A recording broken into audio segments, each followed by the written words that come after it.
Hello and welcome. I'm the 7-Star General. My name is Caleb. Welcome to the stream.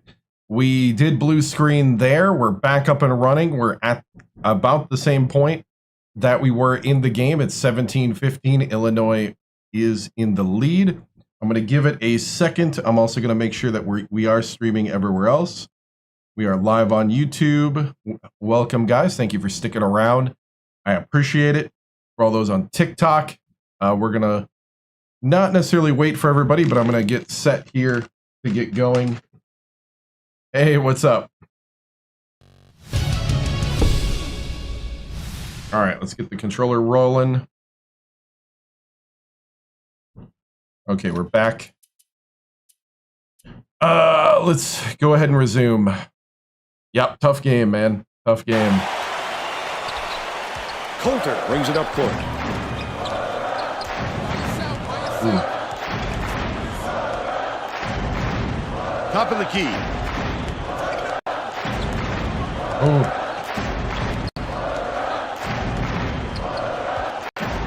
Nice little crossover. There we go.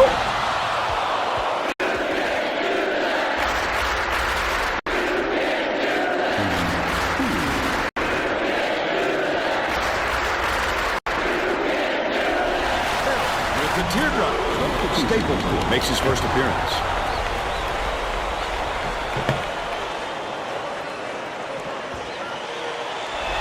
Takes it up. Gets the second to fall as well. Yeah. Brinkley inbounds the ball. Bill. Padilla, the crossover. Dumps it off. And good steal. Coulter way up court. Bigelow gets it, left corner. Brinkley. Oh, Bigelow. He got the look he wanted to there, Bill. I wouldn't let him have that was the look he wanted. He can light you up in a hurry. Pass it, right block. He got fouled and still almost made it. He'll go to the line for 2 shots.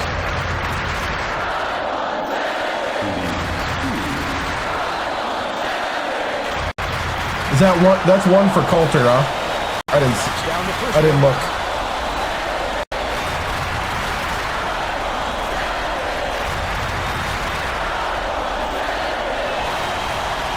Gets them both. Right around 6 minutes left in the half. Barrett. Catches it. Top of the key. 2-3 zone. Coulter passes to the wing. Bigelow. There you go, Bigelow. And they're now out in front by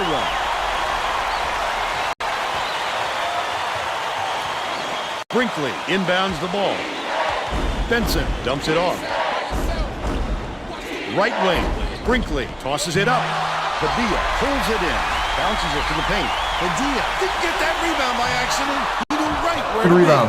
be. Misfired on that last 3 by Bills. Goes up.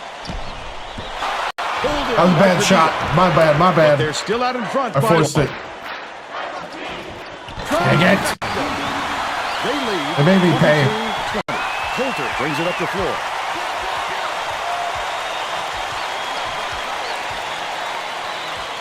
Coulter hands it off. Bigelow puts it up. Can't return the favor with his own 3. Great rebound. The big fella's not afraid semifinals to of do Big the Ten dirty tournament. work, Leads him in. Pokes free. But it's recovered by Illinois. The last frame is dashed in by Brinkley. Either team can find a way to pull away from the other. The Boilermakers are really struggling.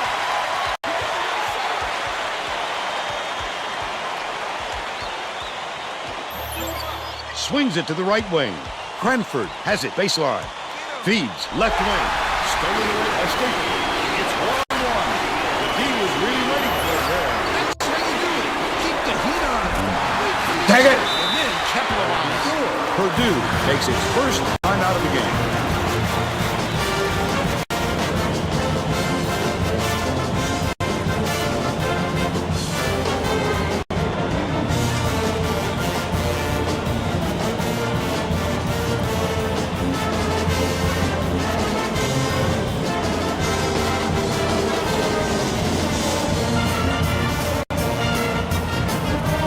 All right. Getting set to inbound the ball. Both teams are making a few lineup changes. Illinois adds a defender into the mix. They really want to get tough on the defensive end. Purdue has been on the wrong side of this long run, and Tracy's got a report for us. The Boilermakers coach is very upset, Vern, and told all of his players with an earshot that a run like this is going to lead to a lot of running for them at their next practice. Thanks, Tracy. Padilla. Wynn snatches the rebound. Still a 6-point lead. Leads him with the pass. Corral finds the win. Oh, JB, hold on to the ball. Listen to the crowd, Vern. This kind of excitement is why I love college basketball. A little too aggressive right there. I like that he's not afraid to be physical, but that was too much.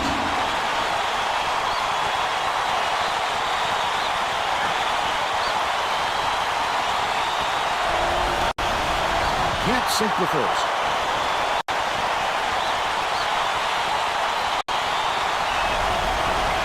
Good on number 2. Westfall inbounds the ball. They're playing man-to-man here, Vern.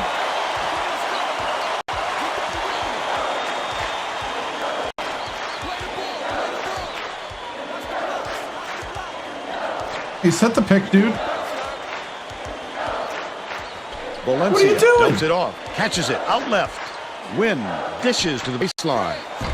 Brady off the mark from 17. What are you feet out. doing? Still a double-digit game. Right wing. Padilla from deep. McDaniel gets the board inside. And finishes.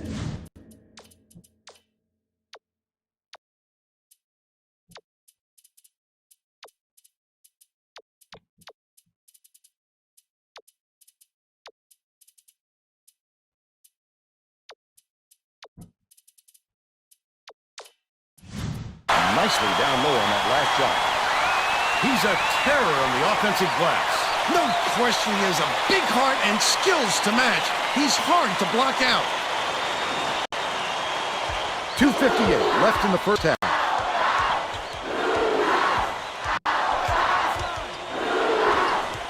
Poked away, and it's gathered up by Padilla. The finisher puts it in for 2. He's got 8. All right. Got to chip away. We're going into chip away mode. Brady inbounds the ball. Purdue is really struggling. The Purdue coach. They're not taking Valencia's tricks. Timeout. He Gonna wants to lock make down sure that defense. everyone's working together out there. The Boilermakers will go with a different look out there. Well, it looks like they're getting set to inbound the ball.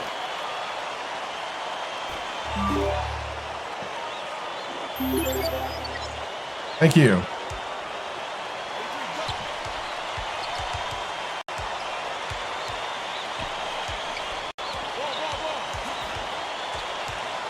Passes it to the wing. Cranford backs him down. Kicks it out to the wing. Grabbed inside by Cranford. Tremendous body control to take the foul and still get the shot off. Nearly a 3-point opportunity. Shooting 2. Hey, thank you. Thank you for the tier 1 subscription on Twitch. Thank you, Bronix. Knocks down the first one.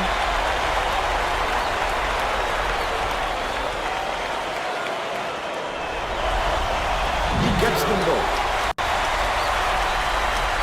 McDaniel inbounds the ball. Padilla way up there. Stolen by Bigelow. The quick shot. They used the whole shot. Oh, my goodness. 2 seconds, right?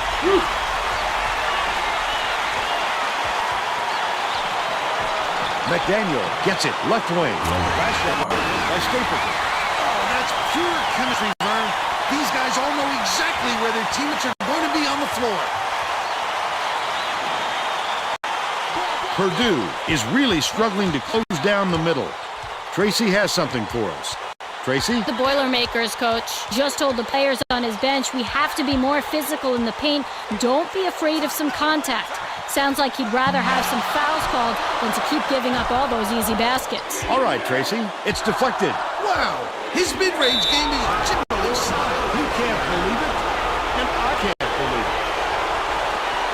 Yep.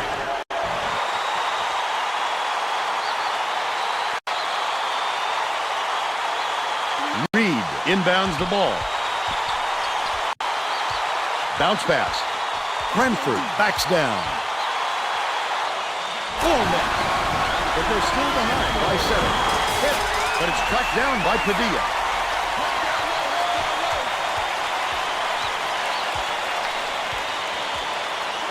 Bill has it down low. No good on the last layup by Stapleton. The defense closed so quickly that the easy deuce turned into a very tough shot. Oh, what are you doing, Bigelow? They're bringing the double team. Goes up, hacked on the way up, and he'll get 2 shots at the line. Xbox 360. Oh, for a while, though. For about 4 hours.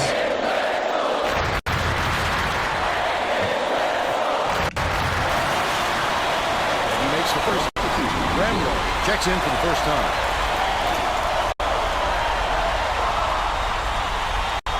No, I wouldn't.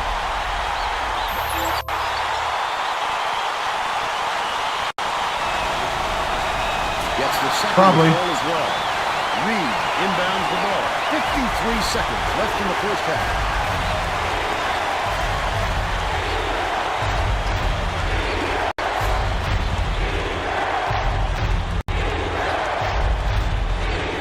Coulter hangs. Oh, are you kidding me? So easy, Vern. Believe me, it takes tremendous athleticism to pull it off.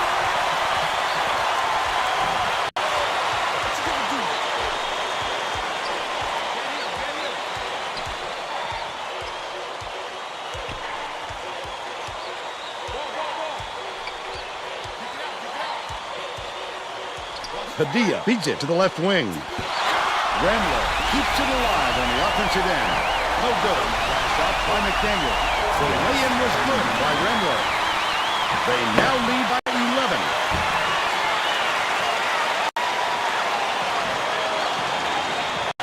We'll head into the break with the score 39-28.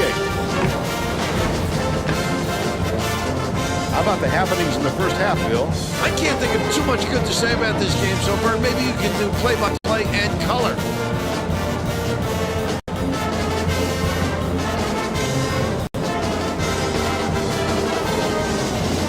And now it's time to show you our player of the half. Bill? Padilla is my pick, Vern. He's led his team the first half with outstanding play on both ends of the floor. I don't think he's done, though. I expect more of the same from him in the second half.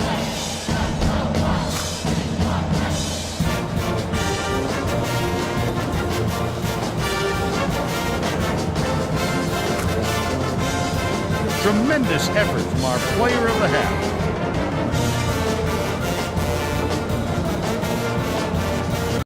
Oh, my goodness!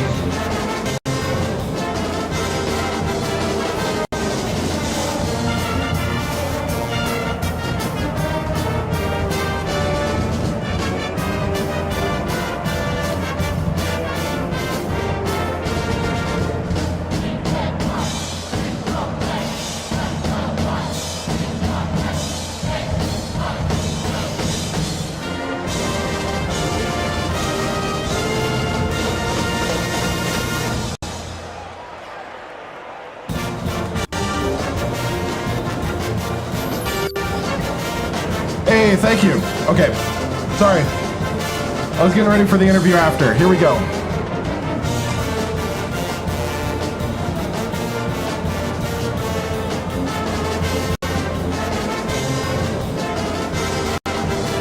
All right, I'm gonna lay back on that fast break. We gotta crash the boards.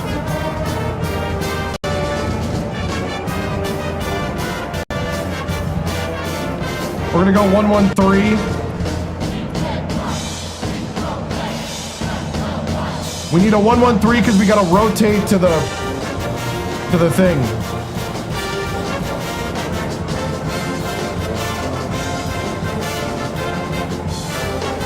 We gotta help Cranford.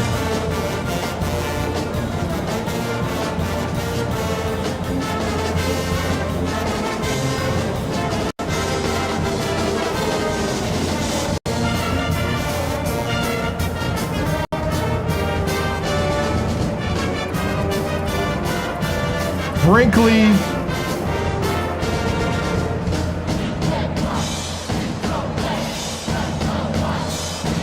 Fight on Brinkley.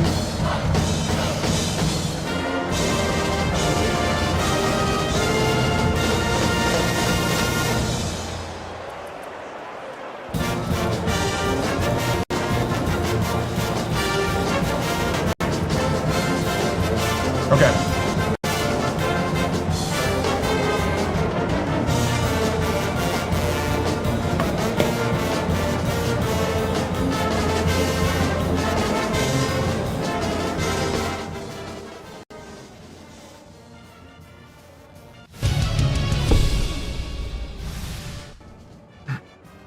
All right. Doesn't feel good to get punched in the mouth, does it?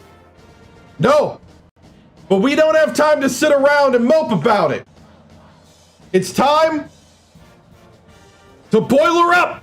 It's time to play hard. Box out. What we're going to change is we're going to go to a 1-1-3 as our base. Cranford, I need you to be better on the defensive end. I know you can be. We're going to give you some help. Stay underneath the hoop. Use your height. Hands up. Remember, guys, hands up. But remember, with the 1-1-3, we need to be rotating because we got to take away any of their hopes for the three-pointer. So make sure there's good rotation. Eyes peeled. Stay in your zone. Play your zone. You got it? We can do this. We can do this. I believe in you. This is it. Remember, one possession at a time. Win the possessions. Win the possessions. Here we go, guys. Boiler up on 3. 1, 2, 3.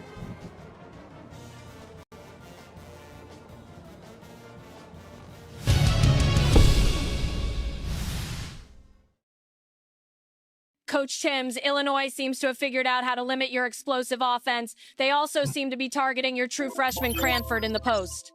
Yeah, What Tracy. adjustments did you make to counter this for the rest of the game?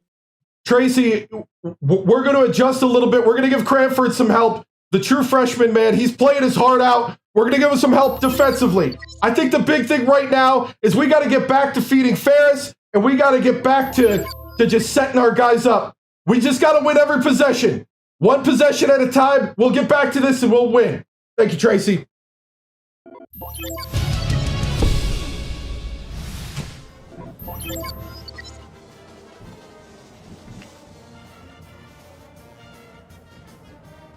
We're all set to begin the second half.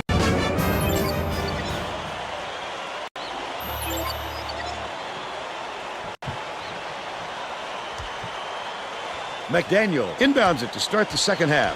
Now let's go down to Tracy Wolfson, who has an update for us. Thanks, Vern. During halftime, I spoke with the Boilermakers coach. He said that he wanted to try something different, thinking it might get them back in this ball. Back to you. Thanks, Tracy. Nice touch from back distance. It sets up so much of your postgame if you can face the basket and knock that jumper down with confidence. Poked loose. Oh, dang it. Picked up by Padilla. Picked him clean. Well, the game just slows down for him to the point he sees things that others don't. That last layup was missed. I forgot to change the lineup. Put Ferris back in. We'll have to call timeout here soon. By Bills. Leads him with the pass. Cranford finishes in close. He's 2 for 3 for the game.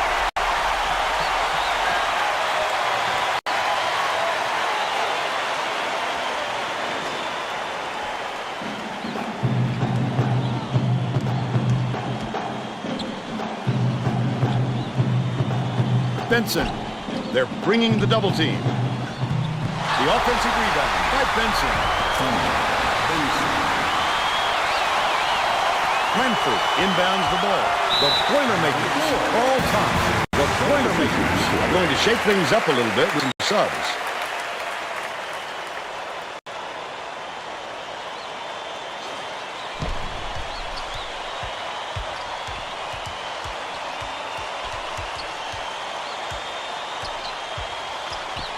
Dishes it to the left side. Ferris has it right wing. Connects. He's shooting 66% for the game.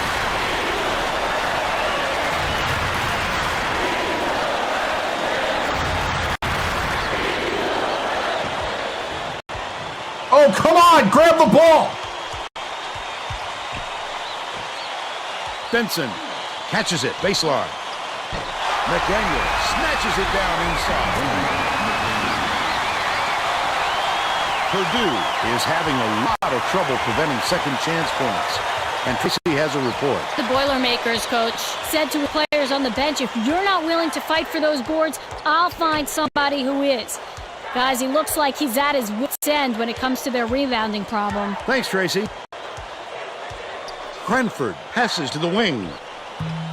The lead is still double digits after the miss by Ferris. Under 10 minutes left in the second half. That's another rebound for a team that's doing a great job on the boards. They've got a big edge there today. With the crossover.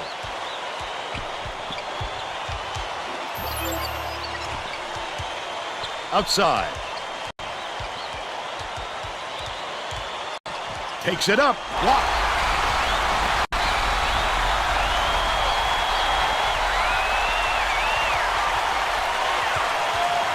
Only a few seconds left in the shot clock. Ferris launches one from beyond the arc. Gets it to 4. 17 points, and he leads all in scoring. The steal by Bigelow. And the King got the bucket and the foul. Will go to the line for a chance at a 3-point play. A superior effort to fight through the foul and put it down. Strong move, Burn.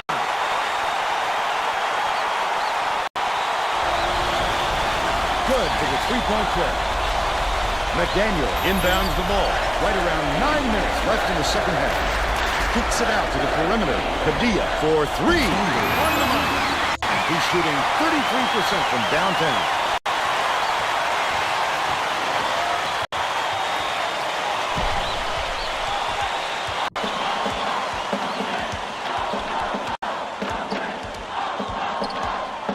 Cranford backs in. Feeds it to the corner. Shoots. The offensive rebound snatched down by Akpan. There's no arguing that call. He definitely got hacked.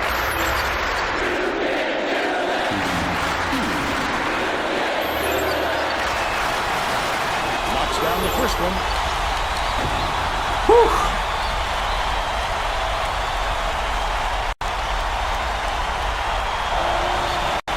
He gets them both.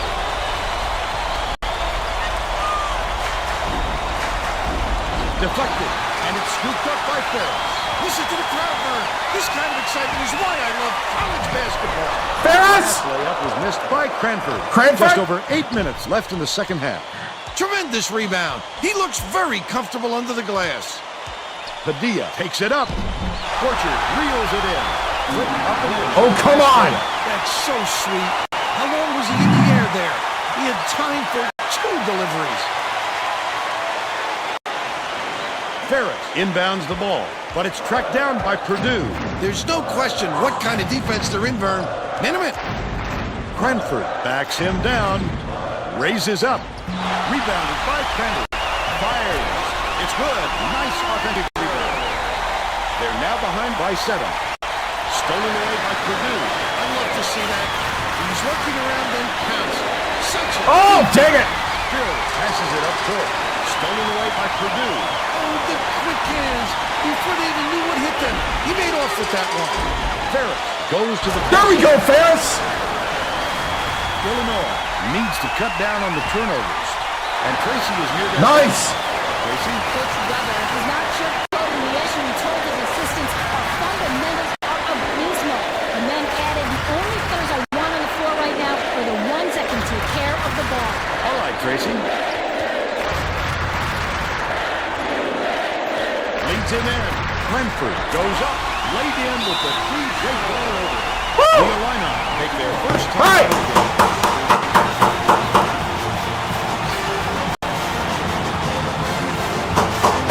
Hey, keep playing on! Little by little!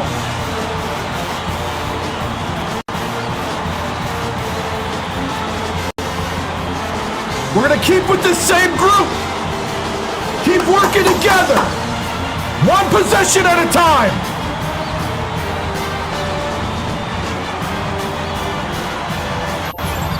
Box out better though, we need better rebounding. Here we go. Well, let's get back to the action.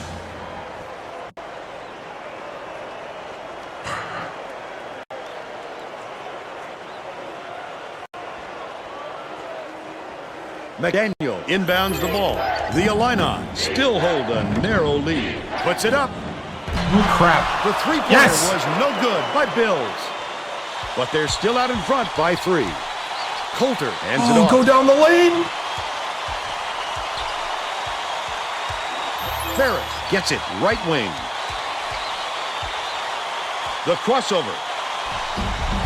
It's a little short, but that's the friendly goal. They just keep rolling. 16 unanswered. Bills. McDaniel to put an end to the run. Cranford hauls it in. That's his 9th rebound thus far. With nobody around, he's still... He's out. Oh. Sometimes he can be too wide open. Right wing from long range. Ripped down by Borchard. No dice from inside the key. They're still up by 1. Lead pass inside. Akbar dishes to the wing. Ferris tosses it. Ferris for 3! He's 3 for 6 from deep. McDaniel inbounds the ball. About 5.5 minutes left in the second half. Illinois falls time. Hey! Look what happened! 1 possession at a time! Let's go! Keep it up!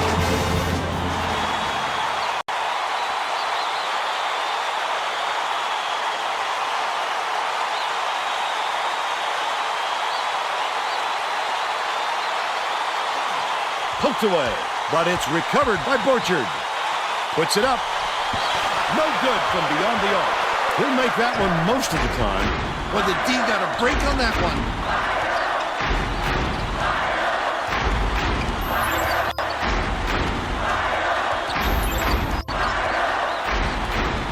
Coulter dumps it off. Unloads. This crowd couldn't be any happier. Just listen to the people in this building. He's got 12. McDaniel inbounds the ball. The Illini will try to end this run. Oh, I thought I had him. Oh, come on! Oh!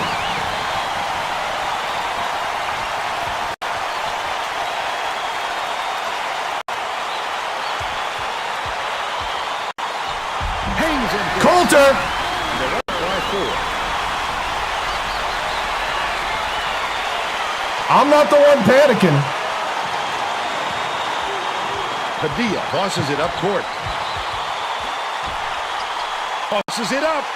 Nails. Ooh, how did he make that? 14 points, and he's his team's leading scorer.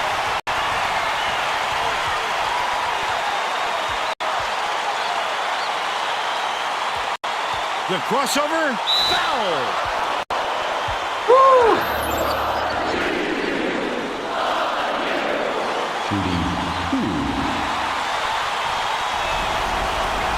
He gets it.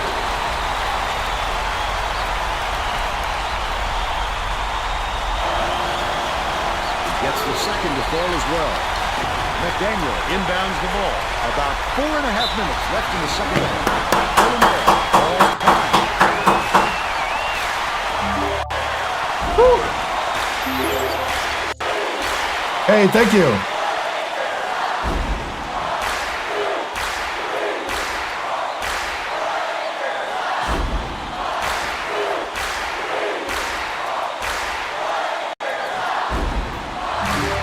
We're going with them. They're getting set to inbound the ball.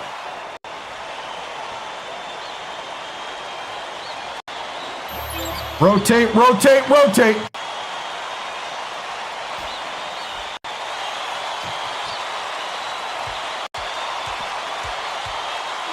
McDaniel. It's in. And it's all knotted up.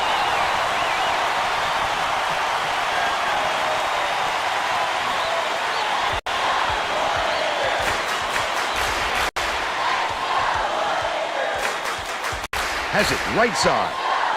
The crossover. Shoots from the post. And they now go up by 2. McDaniel inbounds the ball. Under 4 minutes left in the second half. Padilla passes it back to the high post. The last shot with by Bills.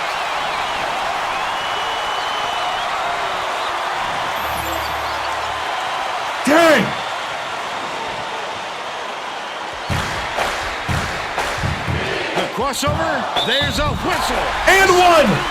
Way to attack, Coulter! Put it down. Strong move, Vern.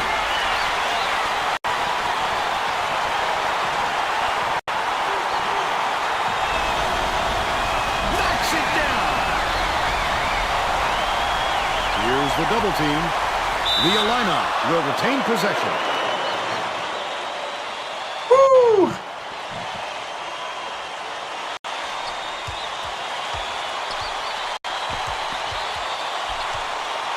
High post.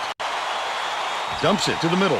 Forcher takes it up. He Good job, snatches it Cranford. off the glass. As soon as he got the ball down there, the defense was all over him, making things difficult. The crossover. Foul.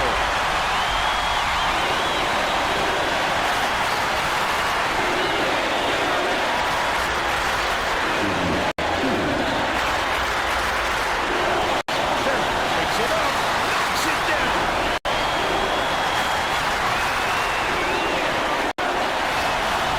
Double clutches.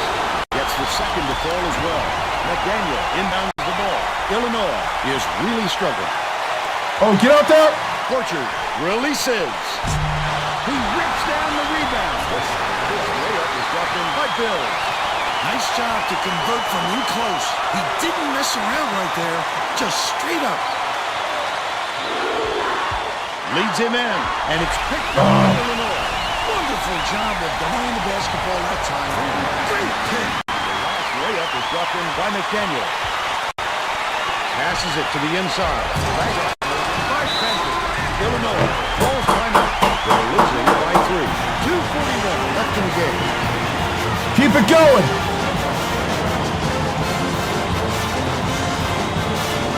Lock it down. All gas, no brakes.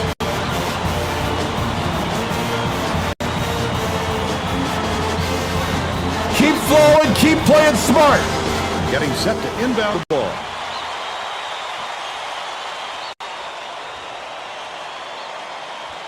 McDaniel inbounds the ball. The Illini bring the ball up. Feeds, top of the key. Forcher shoots it up. Gets the long-range shot to fall.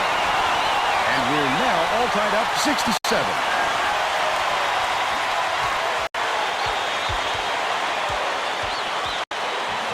It's deflected. Oh! Padilla. Not a good entry pass, Fern. You just can't force it in there. McDaniel. It's blocked. Benson for the lead. He grabs the rebound. Gets the go-ahead bucket. They're leading 69-67. 2 minutes. Catches it. Baseline. Bigelow dishes down low. And it's out of bounds. Last touch by Illinois.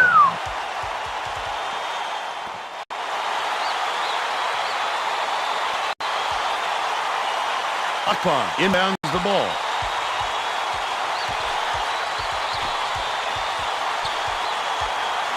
Right wing.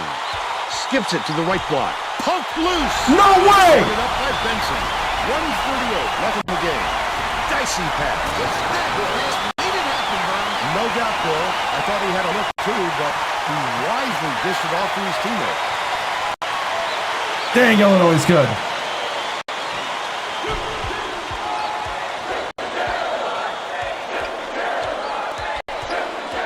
Backs down. Ferris to put an end to the run. He rips down the rebound. That offensive rebound didn't come to him by accident. He knew right where to be. Cranford on the money. They narrow the gap to 2.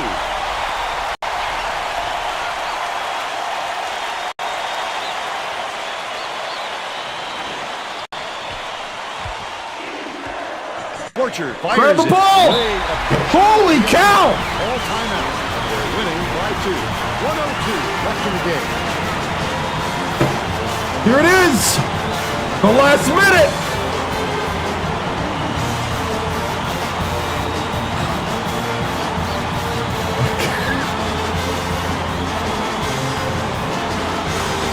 This is it! Down to this! Well, it looks like they're getting set to inbound the ball.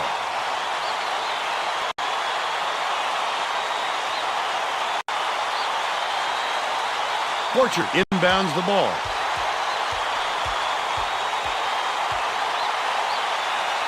Feeds it to the baseline. The Illini were the last ones to touch it. Yes! Yes! Yes!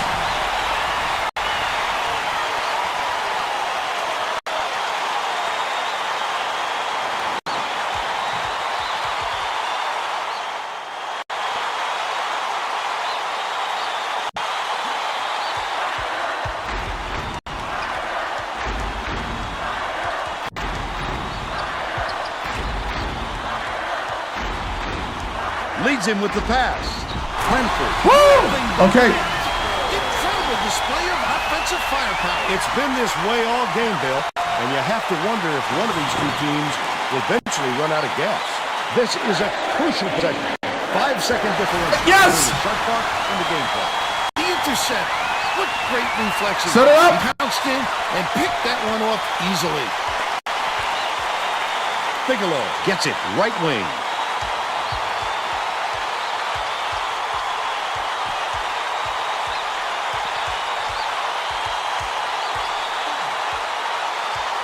The steal! No! Such great instincts. He knew exactly where the ball was going. That shot missed right to the Oh! first team foul.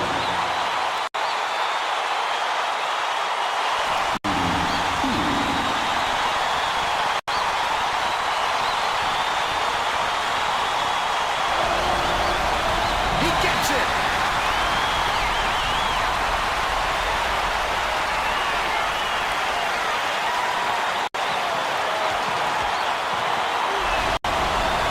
That's a tremendous job at the line. Talk about onions round. Boilermakers will take a timeout here. They're down by 2. 3 seconds left in the game. Well, let's get back to the action.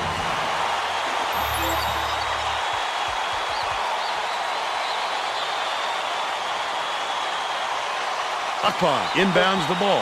Bigelow for the lead. Oh, he got blocked! It's in time, but it doesn't fall. Oh! What a tough Dang way to it. finish. That hurts. There's the buzzer. The Illini edge out Purdue 73 to 71. And now it's time to show you our player of the game.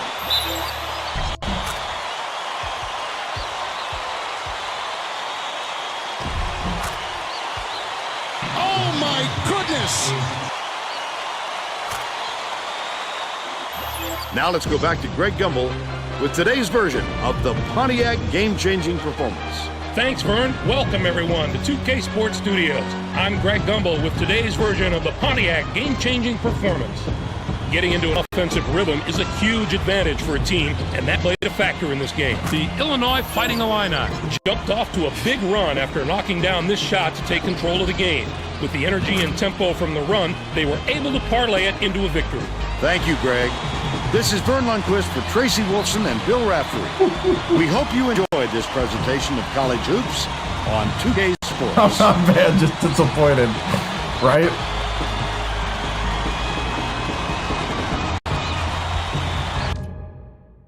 Oh.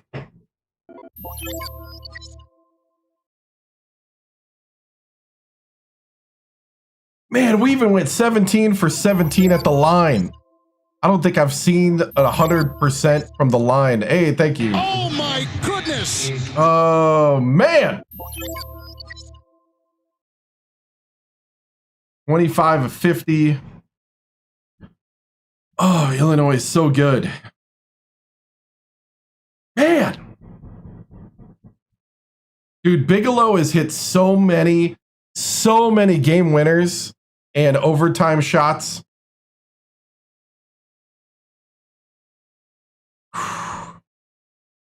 So many.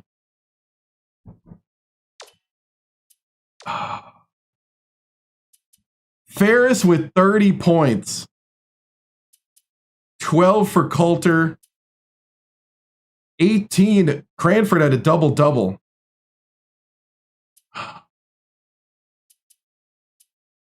Two for Akpan. Whew. True freshman.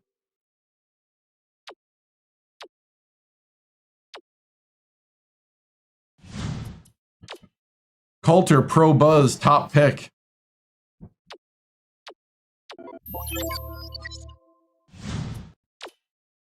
First round for Bigelow.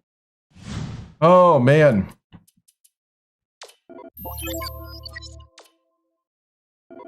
There's the shot chart. Oh, man.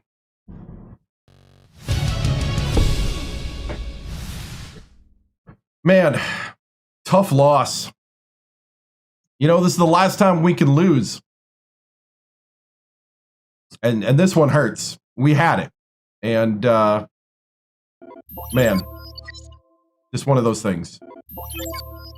Coach, despite scoring 30, the final play was not drawn for Ferris. Any reason why?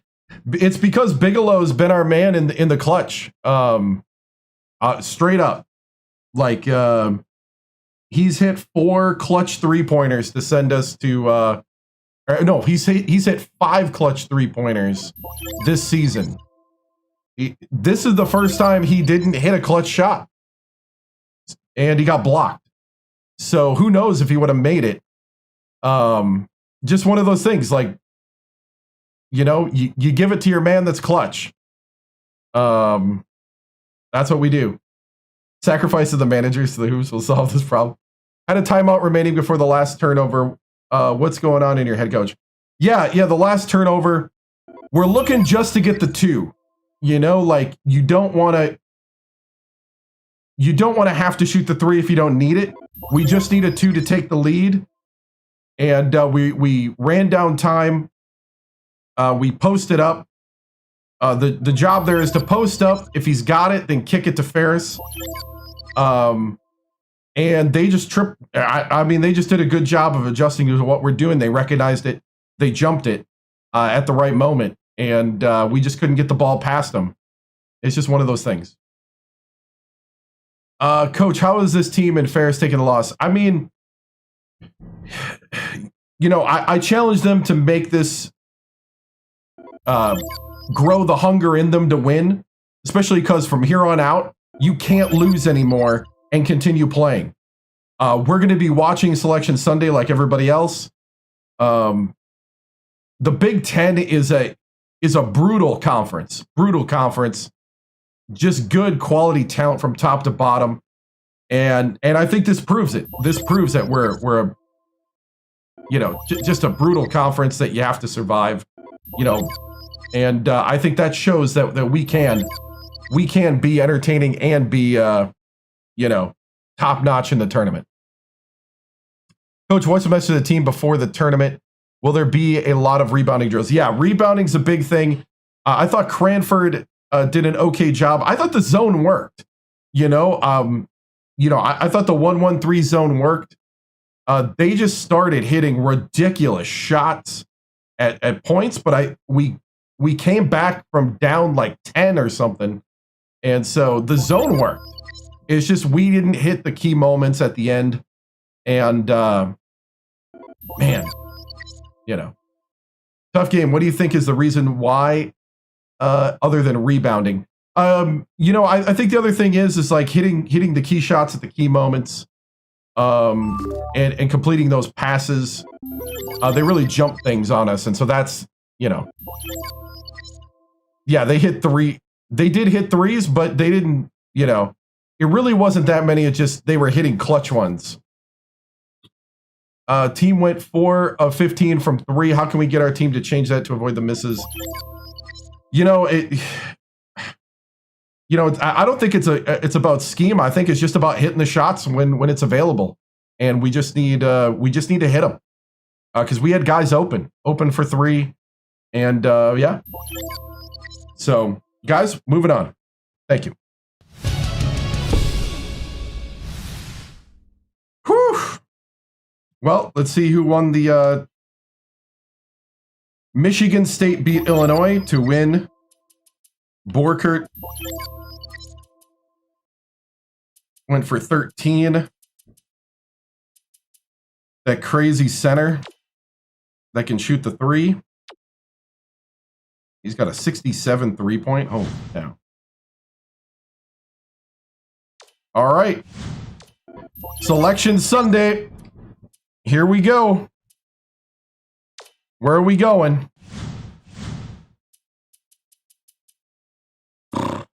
At this point, I don't know.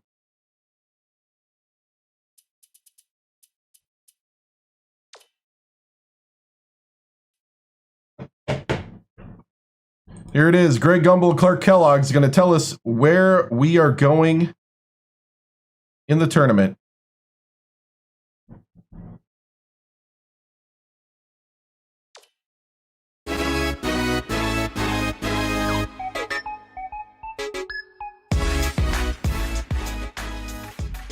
Hi, and welcome to 2K Sports Studios. I'm Greg Gumbel with Clark Kellogg. We're here with the 2K Sports NCAA Selection Show. We're all set to show you the seedings and pairings, so get out your bracket sheet, get those pencils ready. Here are the basics. Of the 65 available tournament bids, 31 are automatically given to conference champions. The tournament committee hands out the remaining 34 bids on an at-large basis. An opening round game will take place on Tuesday night to narrow the field to 64 teams. Before we get into the brackets for the upcoming tournament, let's take a look at the final top 25 media poll. There are a couple of major changes in the rankings as March Madness approaches. The Fordham Rams fell all the way from the number 6 spot to number 11. That's not the direction you want to be going at this time of year, but they're a strong enough team that I believe they can turn it around. Also, a new team has fought its way into the top 25. The Aggies of Texas A&M are back in the poll as the number 21 team. Now let's take a look at the NCAA tournament bubble and see which teams are sitting at home with their fingers crossed, hoping to see their name in the brackets. There are a lot of worthy candidates among these 10 teams, Clark. Which of these bubble teams stands out to you right now? Portland couldn't pull through in a conference tournament and now is forced to sweat it out. Even with all the success of non-power conference schools in the past, it's no guarantee that they'll be in the NCAA tournament. You got that right, and who else might be in the same position? Duke should be considered among the best of the major conference teams not holding an automatic bid. But there are plenty of non-power conference teams knocking on the door that may prevent them from getting an invitation. I'm sure it's been a long week for those teams, but the wait's almost over. The NCAA Selection Committee has finished its meeting, and we're ready to unveil the top 4 seeds in this year's tournament. The Purdue Boilermakers are the top overall seed, and they will play in the East Regional. On to the second number 1 seed, who will play in the South Regional. The Xavier Musketeers are seeking their first ever NCAA championship. The Michigan State Spartans are our third number 1 seed, and they'll play in the Midwest Regional. They're back in the tournament again, and no doubt they'll be feeding off the experience of last year's appearance as they try to get to the Final Four this year. And finally, our fourth number 1 seed will play in the West Regional. The Miami Hurricanes are in the tournament field as a number 1 seed for the first time in the history of their program. Now, here's how the brackets shape up based on where the number 1 seeds have been assigned. In one national semifinal game, the winner of the East Regional will play the winner of the South Regional. In the other semifinal game, the winner of the Midwest Regional will play the winner of the West Regional. Those games will be played on Saturday, April 3rd. Then it'll be on to the national championship game on Monday night, April the 5th. Any surprises in there for you, Clark? I don't think I'm alone in my surprise with these picks. Whenever you reach this far down the poll for the top seeds, you're guaranteed to have some second guesses coming your way. So with the number 1 seeds out of the way, it's finally time to tackle the rest of the brackets. First up, we take a look at the East Regional. The Purdue Boilermakers are the top seed, finishing at 29-4. They were winners of the regular season championship in the Big Ten. They will take on the winner of the opening round play-in game between Brown, with 13 wins, and Portland State from the Big Sky. And now the number 8 seed, the Georgia Tech Yellow Jackets, come into the tournament after finishing 7th in their conference during the regular season and were quarterfinalists in their conference tournament. They're going to play the number 9 seed, the Memphis Tigers, who were semifinalists in their conference tournament, finishing at 27-6. Mississippi State comes in as the number 5 seed, finishing at 22-8. And they will take on the 12th seed from the Big West, the Titans of Cal State Fullerton, with 20 wins. St. Joseph's enters the field as the number 4 seed from the A-10 Conference. This will be their 29th appearance in the NCAA tournament in team history. They'll be getting ready to face the number 13 seed, the Houston Cougars, finished the season with 18 wins. The St. Joseph's Hawks do the one thing that all great teams absolutely must do, and that's play tremendous team defense. These guys have been shutting down opponents all year with a combination of speed intelligence, and sheer determination. There have been NCAA championship teams of all shapes and sizes. Thank you. But all of them played good, strong defense. The Gonzaga Bulldogs are in as the number 6 seed. They'll be taking on the number 11 seed, the Pittsburgh Panthers, with 19 wins. Boston College comes in as the number 3 seed, finishing at 24-6. Wofford comes in to face them at number 14 with 21 wins in the tournament championship of the Southern Conference. Our number 7 seed is from the ACC. The Clemson Tigers were rewarded for their outstanding play this season with an at-large bid and a ticket to the Big Dance. They are going to play the number 10 seed, the Arizona State Sun Devils, who finished second in the conference tournament, finishing at 21-10. Next up is the number 2 seed. The Marquette Golden Eagles are the regular season champions from the Big East. They'll be going up against the number 15 seed, the Campbell Fighting Camels, with 21 wins. This will be their second appearance in the NCAA tournament in school history. I think this could wind up being the bracket that brings us this year's Cinderella story. A few of the higher seeds here have had terrific seasons, and I'll be surprised if at least one of them doesn't put together a long run in this tournament. Next up, we'll take a look at the South Regional. The Xavier Musketeers are the top seed, finishing at 27-4. They were winners of the regular season championship in the A10. They'll take on the American Eagles, the number 16 ranked team. This is their third appearance in the NCAA tournament in team history. Illinois comes in as the number 8 seed, finishing at 22-11. Ryder comes in to face them at number 9 with 25 wins and the regular season championship of the Metro Atlantic Athletic Conference. Drexel enters the field as the number 5 seed from the Colonial Athletic Association. This marks their 7th appearance in the NCAA tournament in team history. They'll be getting ready to face the number 12 seed, the Kansas Jayhawks. Finished the season with 19 wins. Drexel Dragons are a team that is just so powerful and strong up front. I would put their front court up against just about any other teams in the nation right now. It's always good to have strong guard play, but if you ask most coaches, I guarantee you they take the good big man over the good little man most times. Their interior play should serve them very well in this competition. Cal comes in as the number 4 seed, finishing at 23-8. And they'll take on the 13th seed from the Big South, the UNC Asheville Bulldogs, with 22 wins. And now the number 6 seed, the Texas Tech Red Raiders, come into the tournament as the 4th place team in their conference during the regular season and were losers in their first game at their conference tournament. They are going to play the number 11 seed, the Kansas State Wildcats, who were second in their conference, finishing at 20-11. The Minnesota Golden Gophers are in as the number 3 seed. They'll be taking on the number 14 seed, the Wisconsin Milwaukee Panthers, with 17 wins. Next up is the number 7 seed. The North Carolina State Wolfpack have established themselves as one of the best teams from the ACC. They'll be going up against the number 10 seed, the Utah State Aggies, with 24 wins. They return once more to the very familiar surroundings of the NCAA tournament. Our number 2 seed is from the Big East. The Connecticut Huskies are on a hot streak, having just won their conference tournament championship. They're going to play the number 15 seed, the Oral Roberts Golden Eagles, who came in first in their conference tournament, finishing at 20-9. This bracket has the potential to give us a sensational matchup in the regional final if everything goes according to form and the top 2 seeds can survive the early rounds. On to our third bracket of the day. Let's take a look at the Midwest Regional.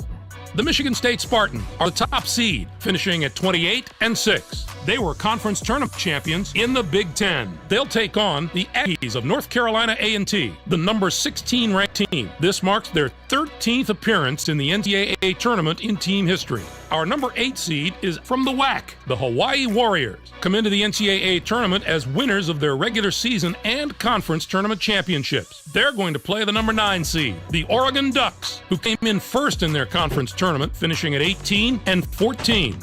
The Alabama Crimson Tide are in as the number 5 seed. They'll be taking on the number 12 seed, the Texas State Bobcats, with 23 wins. Kentucky enters the field as the number 4 seed from the SEC. It's yet another appearance in the brackets for a school that's no stranger to the NCAA tournament. They'll be getting ready to face the number 13 seed, the Southeast Missouri State Redhawks. Finished the season with 22 wins. The Kentucky Wildcats have more to prove than any other team in this tournament. They haven't had a lot of experience in the tournament recently, so it's difficult to say exactly how they'll handle it. They've shown they're capable of playing with the best teams in the nation during the regular season. Now they need to show they belong with those teams come tournament time. Texas A&M comes in as the number 6 seed, finishing at 23-9. and they take on the 11th seed from the Missouri Valley Conference, the Indiana State Sycamores, with 26 wins. And now the number 3 seed, the Fordham Rams, come into the tournament after finishing second in their conference during the regular season and were losers in their first game at their conference tournament. They are going to play the number 14 seed, the Niagara Purple Eagles, who came in first in their conference tournament, finishing at 17-14.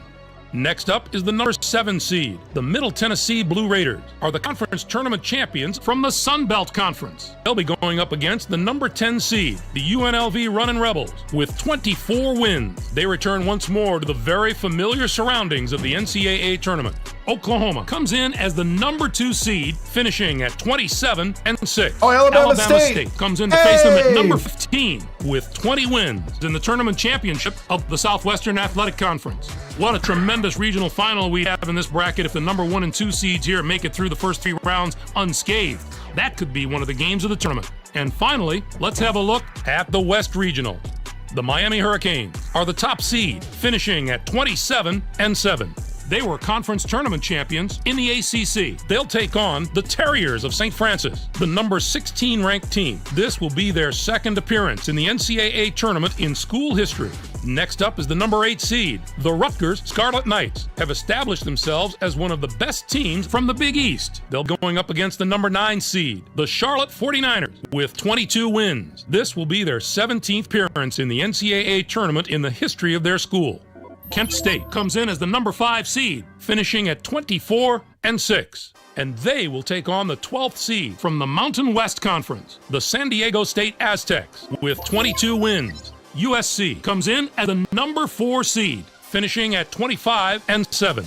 Georgia comes in to face them at number 13 with 18 wins in the tournament championship of the SEC. Our number 6 seed is from the ACC. The Maryland Terrapins were rewarded for their outstanding play this season with an at-large bid and a ticket to the Big Dance. Illinois. They are going to play the number 11 seed, the Louisville Cardinals, who finished second in their conference tournament, finishing at 22-12.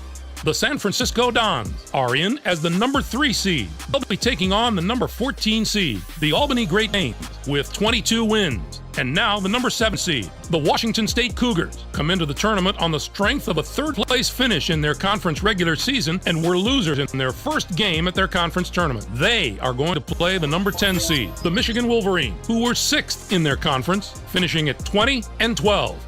North Carolina enters the field as the number 2 seed from the ACC. It's yet another appearance in the brackets for a school that's no stranger to the NCAA tournament. They'll be getting ready to face the number 15 seed, the Towson Tigers, finished the season with 16 wins. The North Carolina Tar Heels have got to be among the group of teams that has a chance to win the whole thing. Duke I love the way they bubble. play on both ends of the floor. I'd be shocked if they don't at least advance from their bracket to the Final Four. But more than that, I think they've got a legitimate shot to win some hardware. It's the first question every selection Sunday. Which is the toughest bracket? Well, this bracket looks to me like it wins that prize this year. Not only are the top seeds strong, the lower seeds can be dangerous as well. Clark, how do you view this year's top 16? Maybe I haven't agreed with the selection committee every year, but I think they did a great job this time. The top 16 looked just about right to me. St. Joseph's snuck into the top 16 as probably the weakest of the 4 seeds, and I'd be surprised if they make it to the real Sweet 16. Now, let's see how the conference representation fares. The ACC gets 7 teams. Wow. The Pac-10 with 5 out of the Big Ten. The Big East gets 5 teams. What a down year for the non-power conferences. We're used to seeing at least one of those conferences compete on level of the power conferences. But not this year. It's too bad we didn't see more small conference schools in the tournament. None of those conferences got more than 1 team in the tourney, and I don't expect any David and Goliath stories out of the teams that did get in. I'm surprised there were so few bids for the teams in Conference USA. It was an especially disappointing year for that conference. Usually you can count on a few of the nation's elite teams coming out of there. But this was a season where very few of those teams could maintain any type of positive momentum. We showed you the bubble teams before. Now that we know who's in and who's out, what do you think of the selections, Clark? Pittsburgh got rewarded for having the toughest schedule of any of the bubble teams. Strength of schedule is always going to be a tiebreaker for the bubble teams, and it definitely swung the committee in their favor. While those teams are celebrating getting into the tournament, let's take a look at the other teams who are on the short end of the stick. Portland doesn't have the major conference label, and sometimes that's going to be a knock against you when you're on the bubble. They had a decent year, but in a conference like theirs, decent doesn't get it done. All right, Clark, now that we know all the teams and matchups, time to get the tournament underway and let the madness take over. Greg, let's throw the ball up right now. I can't wait to get started. I hope this is an NCAA tournament that gives a lot of those special moments that stay with us for years to come. For my partner Clark Kellogg, and for all of us here in the 2K Sports Studios, I'm Greg Gumbel. Thanks for joining us on the NCAA Selection Show, brought to you by State Farm, the #1 auto insurer. Enjoy all the excitement of the NCAA tournament. Thank you, Eat Sleep Farm. I appreciate it. All right. #1 seed overall. We got the play-in game happening. Take a look at the tournament tree.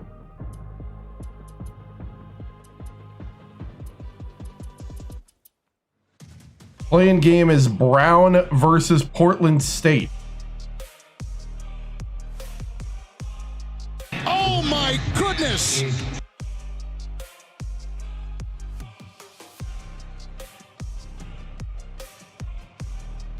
It was.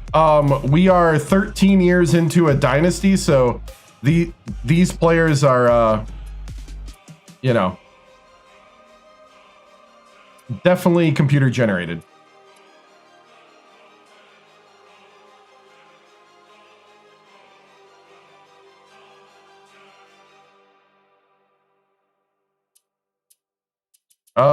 They had a play-in back in 2007.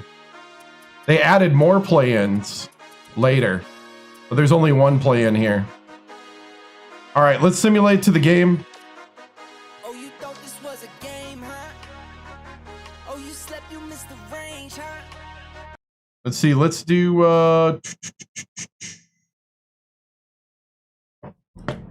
let me do this.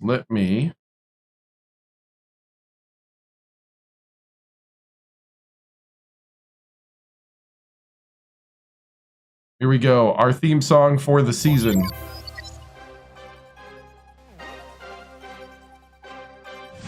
Okay, Portland won. Let's take a look at who won.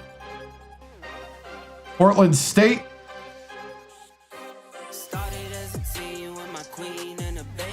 Georgia beat Memphis. Mississippi State obliterated Fullerton. St. Joe's barely beat Houston.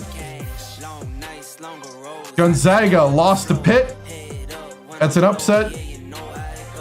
Boston College beat Wofford.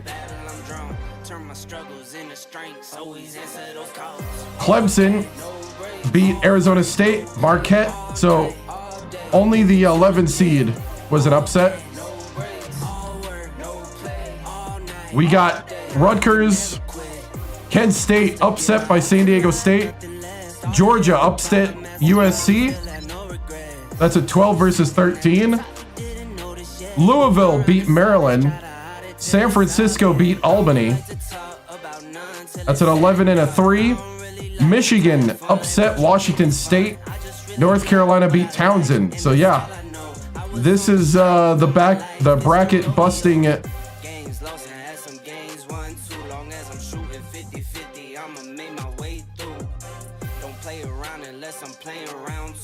We got Ryder. Drexel beat Kansas.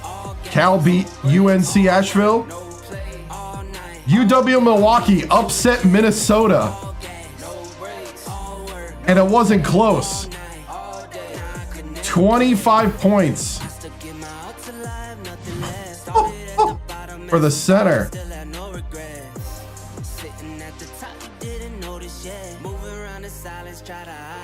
NC State beat Utah State. UConn beat Oral Roberts. Hawaii lost to Oregon. Texas State upsets Alabama. 22 points for Bugs. Kentucky beats Southeast Missouri. Texas A&M. Fordham. UNLV upsets Middle Tennessee. 15-17 for the 6'8" center. Oklahoma. So that's what it looks like. Typical Bama. All right. Here we go.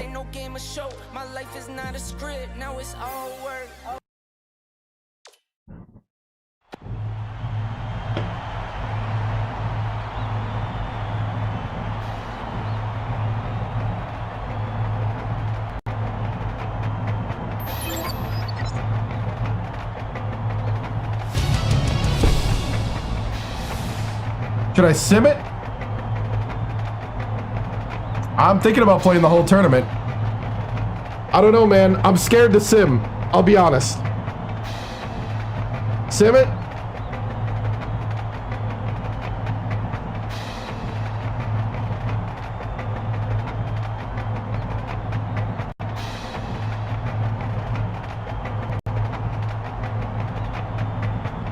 You can sim during the game. We'll do that. We'll do that. You'll watch the whole tourney? All right, let's play. We'll play. We'll play. All right, men. Number 1 seed. Feels nice, doesn't it? Huh? Well, it shouldn't, because you don't have a championship trophy yet. You need to get out there and earn it every game, and it starts with this one. I don't want to see a single one of you be satisfied right now. The satisfaction doesn't come till we hold that championship trophy on that platform. Are you ready? Are you ready? It's time to boiler up. No more disappointments. You worked too hard to get here. Let's go. Boiler up on 3. 1, 2, 3.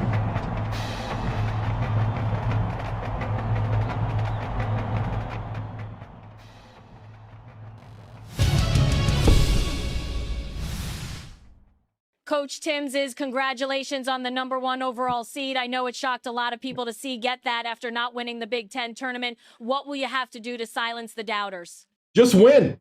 You know, winning has a way of just cleansing everything, to silence people. All we got to do is just win. We're in control of our own destiny now, Tracy, and that's what we plan to do. You silence people by winning games. Thank you.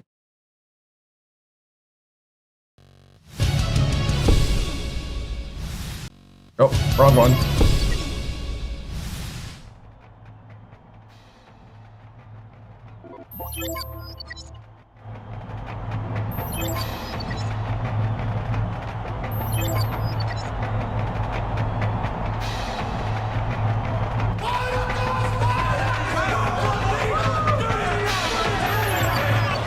It's time for college hoops on 2K Sports. The Portland State Vikings battle the Purdue Boilermakers. Welcome, basketball fans, to the first round of March Madness. We're here at the University of Dayton Arena. I'm Vern Lundquist with my partner, Bill Raftery, and our sideline reporter, Tracy Wilson. Give us your take, Bill. This game features a great matchup at the point guard position. Bigelow is clearly up there with the greatest point guards in the nation. He is a potent finisher inside. When he sniffs the hoop, look out. Purdue can also hold his own at the point. Watch how this fella operates to the low post. He's got some dazzling moves down there. Both of them are great competitors. It should be a 3 straight national championships with West Virginia.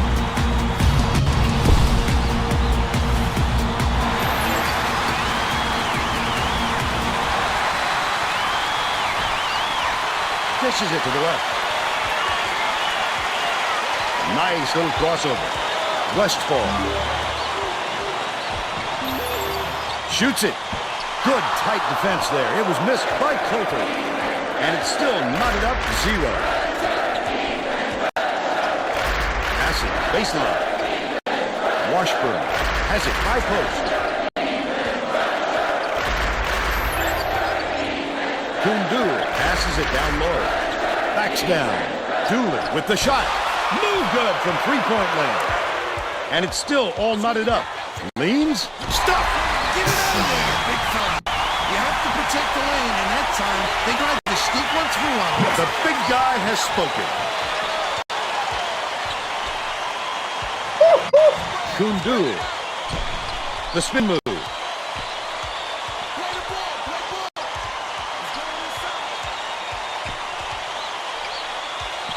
The Vikings are the last ones to touch it, and they'll turn it over.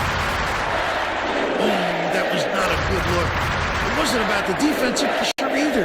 He just fired it off target.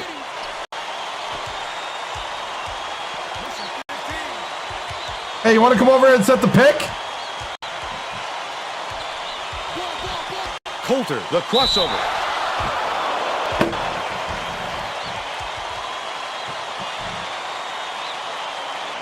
Shooting 2.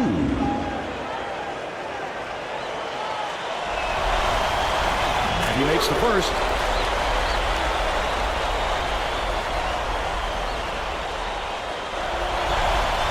He gets the second to fall as well. Washburn inbounds the ball. Here comes the double team. The steal by Coulter. I'd love to see that. He was lurking around then pounced. Such a thief bird. Are you kidding me? Let's check in with our sideline reporter, Tracy Wolfson, who has some info for us. Just before the game, I talked with the Boilermakers coach. He stressed that this game is just as important as any other in the tournament, no matter what the round is or what the matchup might look like on paper. He said every team here has earned its place, and we need to take this game very seriously. Obviously, the upset is in the back of his mind, Vern. Thank you, Tracy. You have to hit that. Hard to imagine it could get a cleaner look. Coulter with the leaner. Helm corrals the miss inside. That might just be a lack of concentration, Vern. He should have hit that.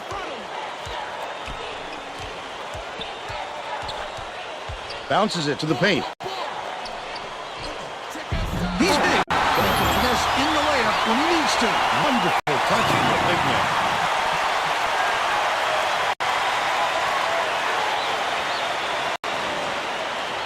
Westfall inbounds the ball.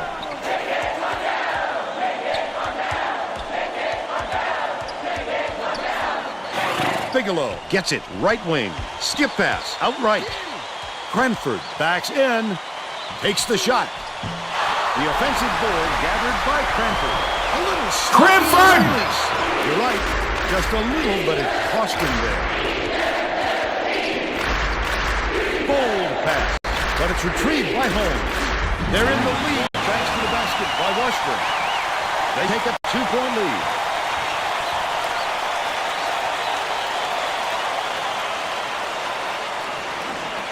Under 9 minutes left in the half.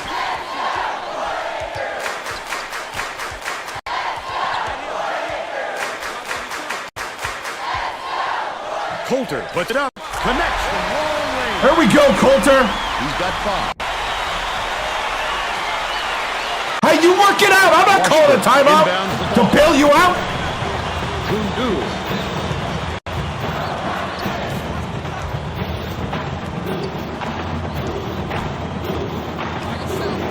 Catches it, left side. Ferris pulls it in. He's got to make that shot, Vern. No excuses. Crosses it over. Coulter dumps it off. Ferris dumps it down low. Right wing.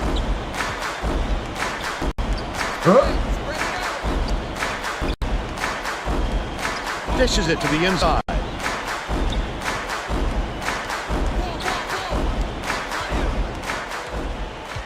They need to get a shot off. Buried by Coulter. They now go up by 4. Purdue passes it up court.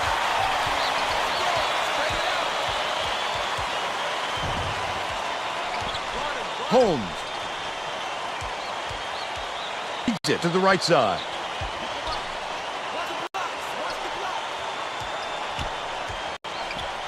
Bounce pass to the elbow. Holmes from downtown. Corralled by Westfall. The D wasn't too worried about that one. Gave him room to get it off. Mainly because they prefer the long 3. Hey, way to wake up. The Portland State coach felt the momentum slipping away from his team, and I'm sure he's Let's go! This timeout will straighten them out. All gas, no brakes. I love that you worked through it, but the fact we had to do that, come on now. I want to see more intensity out there. Don't sleepwalk this.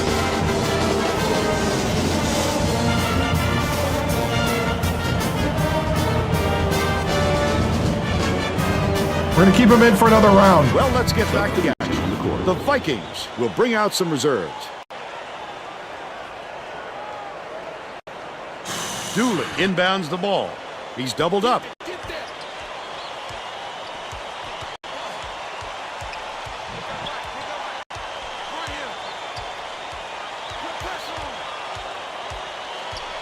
Has it out left.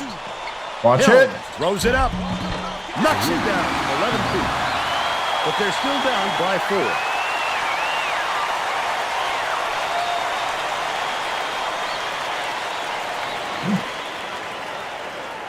Under 7 minutes left in the half.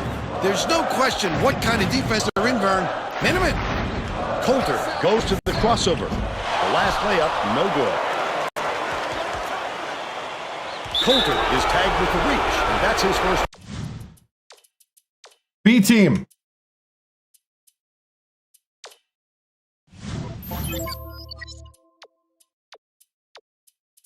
Grant, you have the green light. You're never going to get away with the ball handler on a steal attempt. Too aggressive.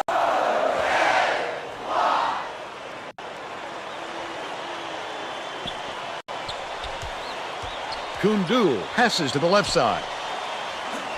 Good block.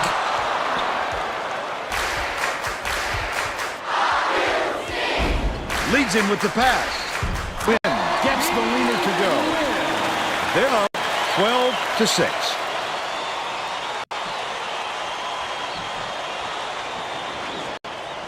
Dooley inbounds the ball. Haley will bring it up court himself. Skips it to the wing. Helms backs him down.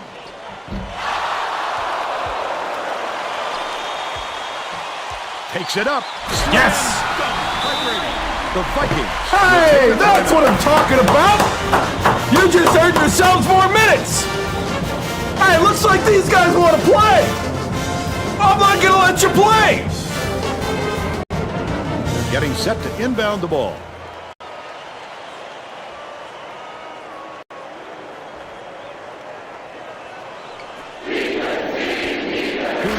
Ends it off.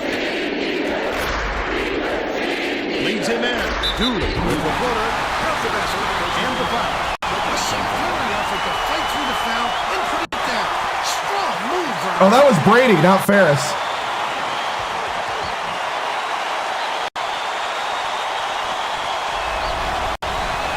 Foul shot is good for a 3-point play. Wynn inbounds the ball.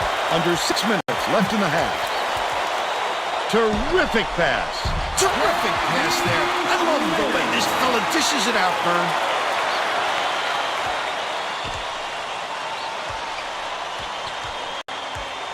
Thank you, man. I appreciate it. Hand up! Grant! Put a hand up, man!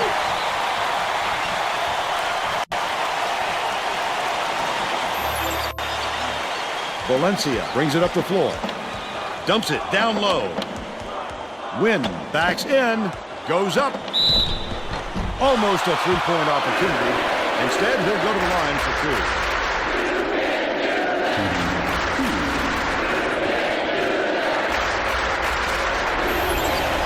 Can't sink the hook. The Vikings will get a few of their starters back in the game. Going to come away empty from the line. Grant. Wynn grabs the rock. Has it right wing. Wynn pull down that offensive board like it was no problem. What a battler. Last shot missed by Valencia.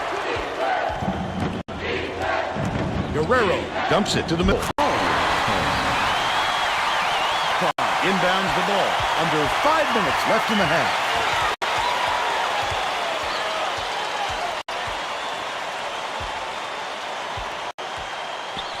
To the paint.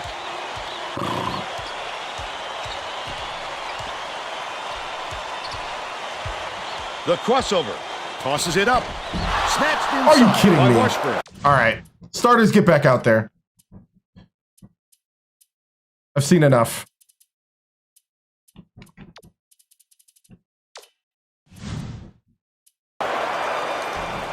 Washburn fought for that rebound. That's some toughness for you. Holmes has Passes it back to the corner. Dishes, corner, Dooley to take the lead. Grant yanks it down inside. The D wasn't too worried about that one. Gave him room to get it off. Mainly because they prefer the long three over him driving it in. Leads him in. How did you not catch that? He's How? into this game now. They are going bonkers, Vern. Oh my, that's what it's all about. The passion for their team is just awesome.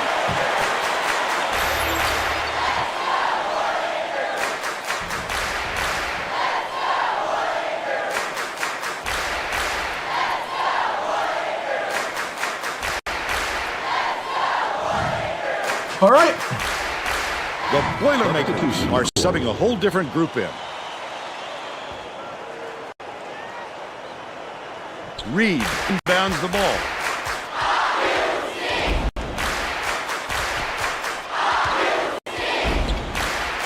Bigelow with the shot. Cranford snatches it from way above the rim. Put up and in on the last layup. Nice little double clutch there on the lay-in. What is up with Purdue and 16 seeds, man?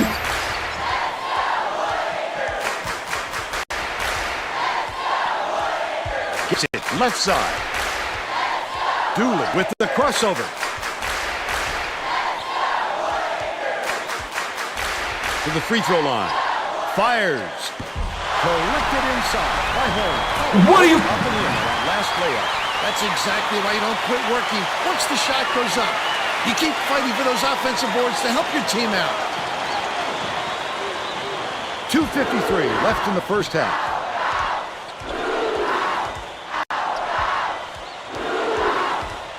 Uses the crossover. The layup good by Colton. They take a 2-point lead. Portland State has had serious problems with their interior defense. And Tracy has a report from their bench. The Vikings coach is definitely aware of that problem. He told his assistants that they have to bring more defenders into the paint, even if Akpad, leaving the perimeter check open. in. Desperate measures here, Vern. Thanks, Tracy. Both teams are going to make some substitutions. Substitution on the court.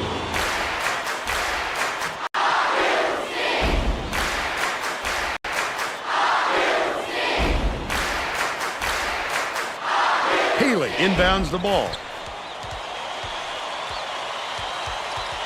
Lead pass inside. Stolen away by Purdue. The break is on. Not a good entry pass, Vern. You just can't force it in there. Up on. Coulter gets it. Top of the key. Ferris. Nice little crossover. Unloads from 10 feet. Come on, Washburn Ferris. pulls it in. That's his 4th rebound thus far. Stolen by Alcon. Leads him with the pass. He needed a little pepper on it. You've got to make nice, crisp passes. 2 minutes remaining. 2 minutes.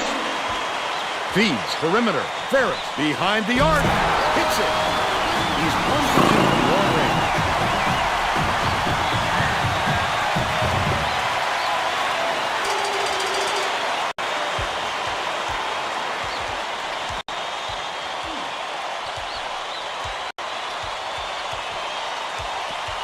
Kundul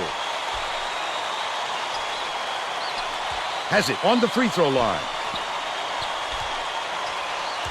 Guerrero swings it to the left wing. Corner. Puts it up. Nice one. Set up the three by Kundul. He's shooting 100% from three-point range.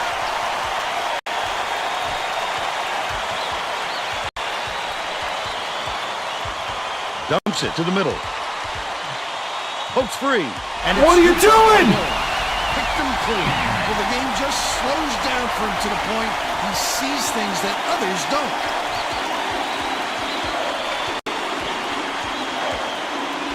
Washburn. Passes to the right. Haley raises up. Home. Keeps it alive on the offensive end. He read that shot so beautifully. He knew exactly when to go up and get that one. Wonderful execution.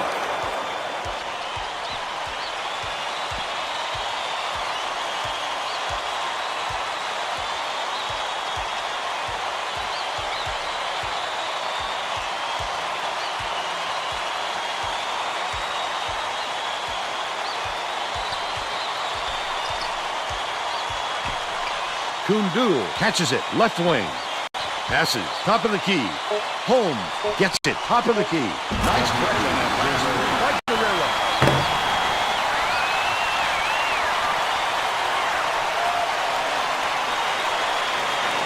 We'll head into the break with the score 24-23. What do you think of the first half, Bill? Both sides look like they're pretty evenly matched. This can be shaping up to be a real classic.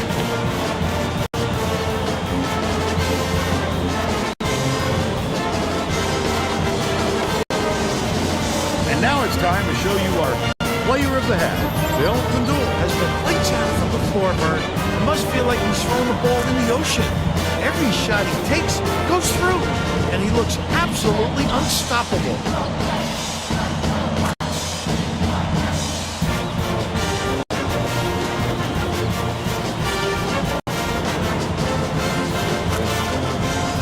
Tremendous effort from our player of the half.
I knew you wanted to make history.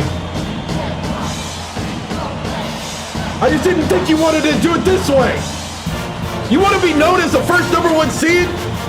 To lose?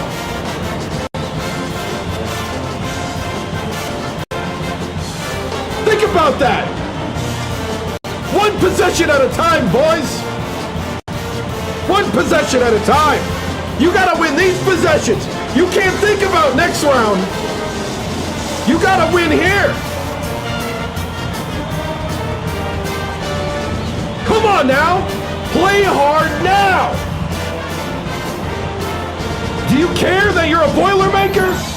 And you got all the Boilermaker history behind you? And you are gonna do this? I don't believe that's in your heart, not after all we've been through this season. Get out there, win this game.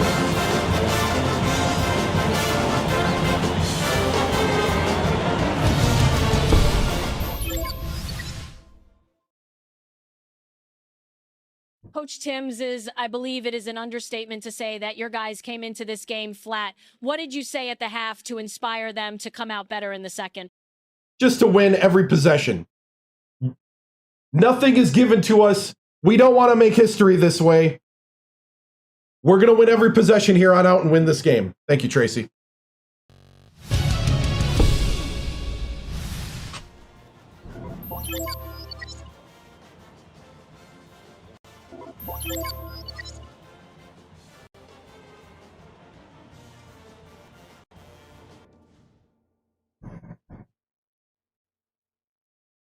I really am ticked off.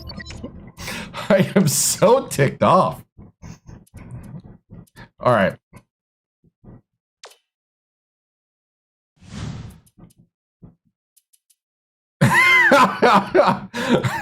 We're all set to begin the second half. Oh, okay.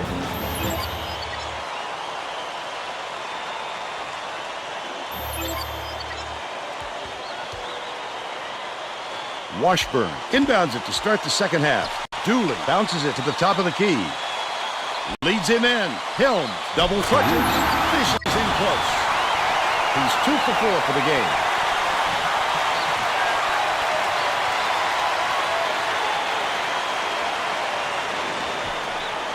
Tracy Wolfson has more on what went on at halftime. Tracy? Well, at halftime, I talked with the Boilermakers coach. He told me his team is down, but he's going to push the issue even more in the second half to make a comeback. Coach told me that he wasn't going to play this next half by book, and that he'll try things that some might call counterintuitive. I guess we'll see what he means soon enough. Guys? Thanks, Tracy. He gets up close and personal and closes the deal. Leaves no room for error and no room for anybody to do anything about it. Kicks it out to the wing. Launches one from beyond the arc. Bigelow, what are you doing? Stay on your man! He's shooting 40% for the game.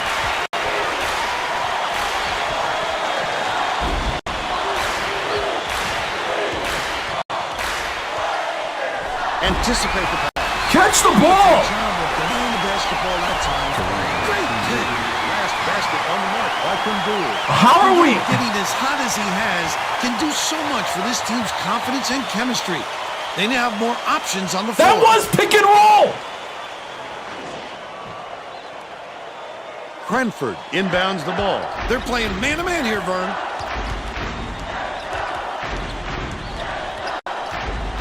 Bigelow skips it to the right side.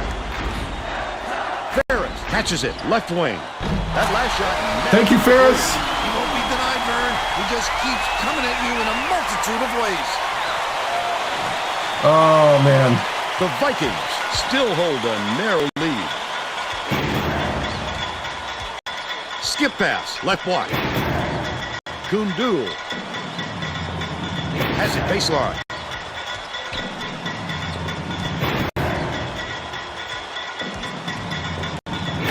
Down low, beats it to the left wing. Cranford, There we go, there we go. We can Nice build. work by the big fella to get that rebound.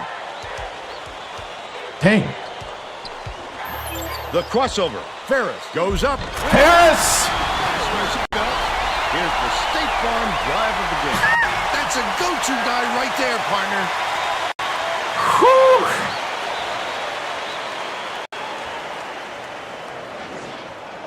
Washburn inbounds the ball. Under The 10 true minutes freshman. left in the second half.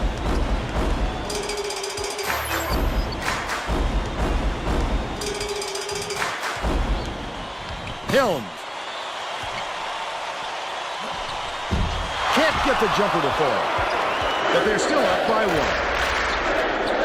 Coulter, nice little crossover.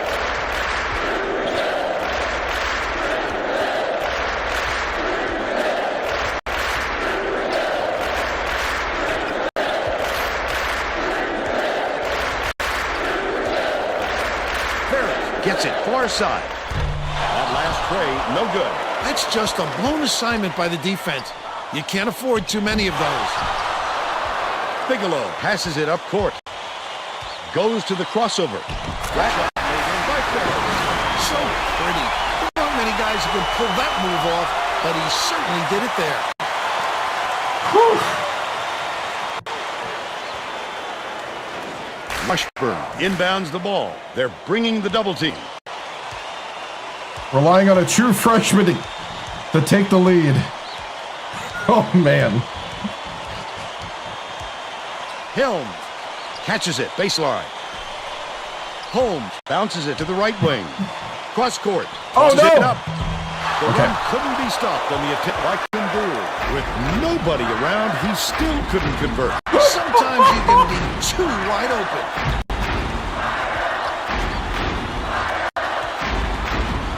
Dishes it far side. Bigelow shoots. Cranford gets the board inside. Listen to this crowd go crazy, Bill. What fans we've got in here today. They now have 9 unanswered. This crowd is going insane. I love the energy of this building. Listen to it.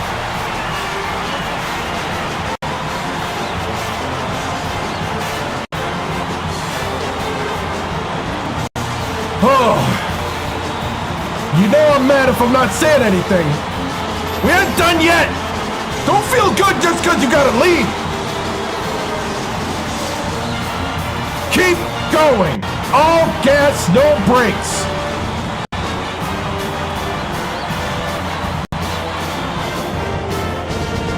Well, it looks like they're getting set to inbound the ball.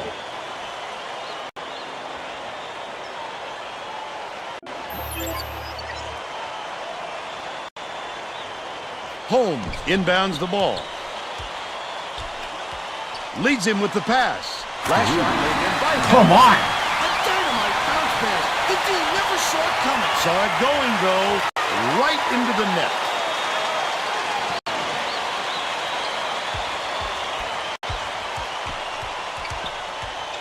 Hey, run the play.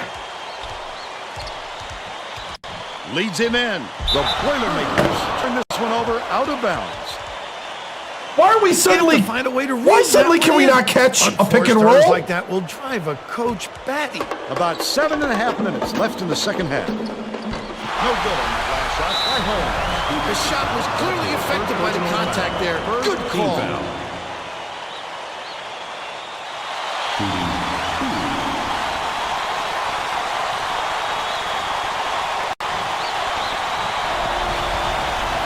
He misses the first.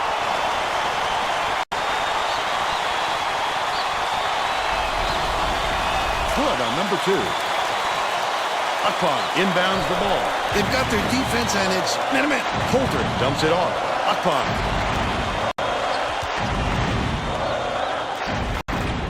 Backs him down. They're going to double team him. Shoots it. Grabbed by Akpan. Takes it up. That offensive rebound. Oh, are you kidding me? He knew right where to be. And it's still all tied up 34.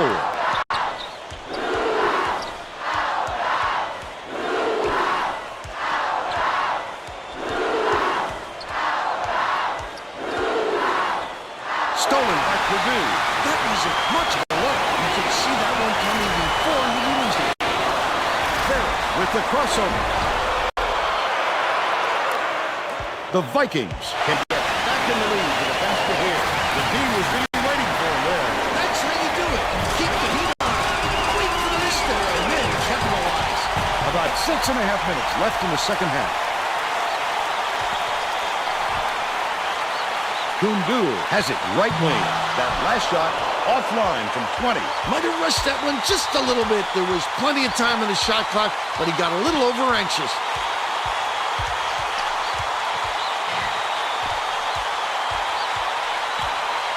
Coulter lets it go. Can't hit from beyond the arc. Still a 2-point lead.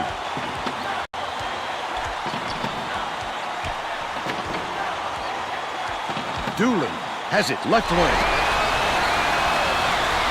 Kundul beats it to the left. Ferris hauls in the board.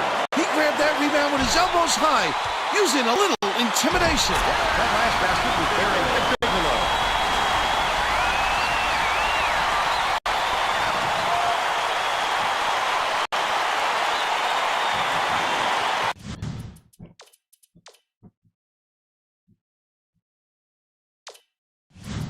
Doolin inbounds the ball.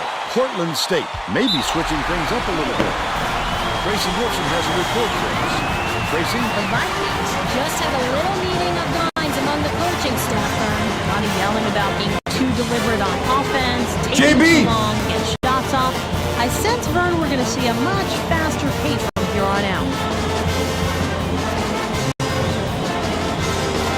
Check in.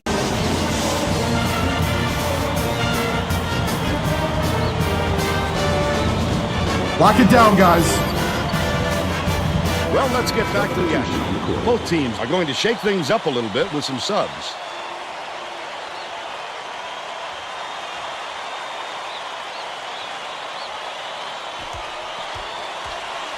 Right wing. Unloads.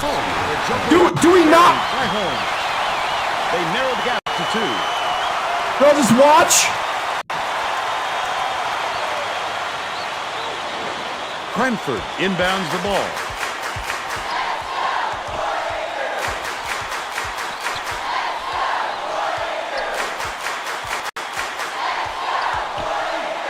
Passes to the wing. Coulter. Like a matchup zone. Set the pick. Coulter shoots with the clock winding down. Holy cow! 12 points, and he is the leading scorer. Under 5 minutes left in the second half.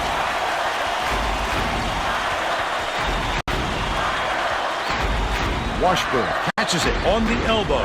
Bounce pass, right wing. Holmes. He grabs the rebound.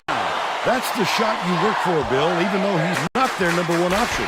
The defense will have to show him some respect because he will hit that given another chance. Guerrero beats it down low. Stolen away by Purdue. I love to see that. He's lurking around and pounce. Such a defense.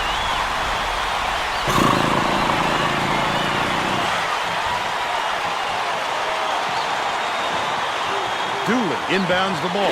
Portland State is really struggling.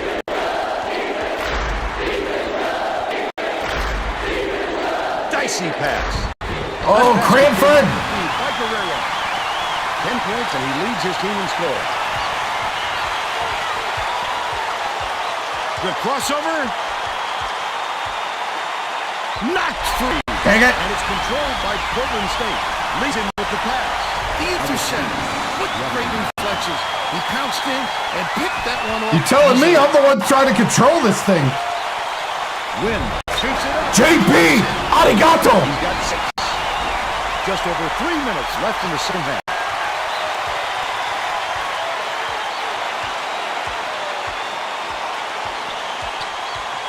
Down low. Washburn. Oh, Cranford! From the low block.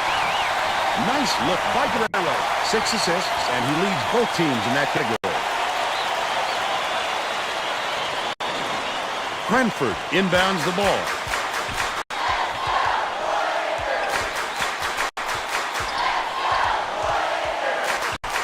Swings it to the left wing. Coulter passes it to the wing. Bigelow, he rips down the rebound. Layup is dropped in by Cranford. That's how to finish the hoop, Fern. Take it up strong.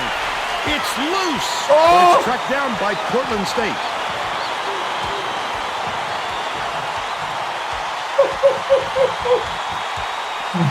Washburn catches it. Right wing. Dishes. Left wing. Oh, Bigelow! Releases. Holy cow. This is the tray. With nobody around, he still couldn't convert. Sometimes you can be too wide open. The crossover. Ferris throws it up. He snatches it off the glass. No good. What? By Cranford. The Vikings carry it up. He attacked it with everything he had, but it still wasn't enough. Good defense, not letting him jam it home. Are you kidding me? By Washburn. You have to keep your head up and eyes open at all times playing with this guy. That's right, and you never know when or where he'll find you. Wynn inbounds the ball.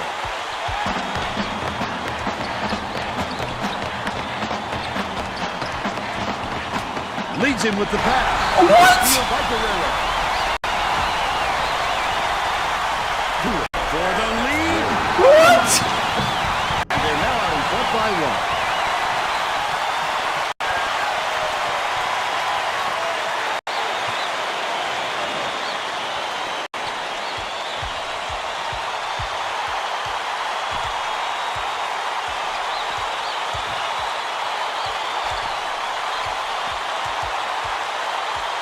Poked loose, but it's recovered by Coulter.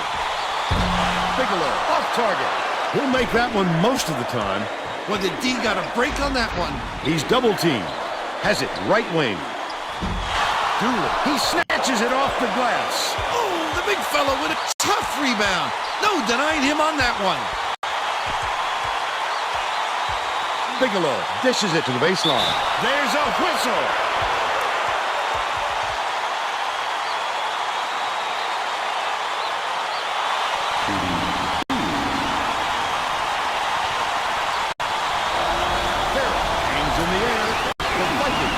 Putting the rest of their starting lineup back on the floor.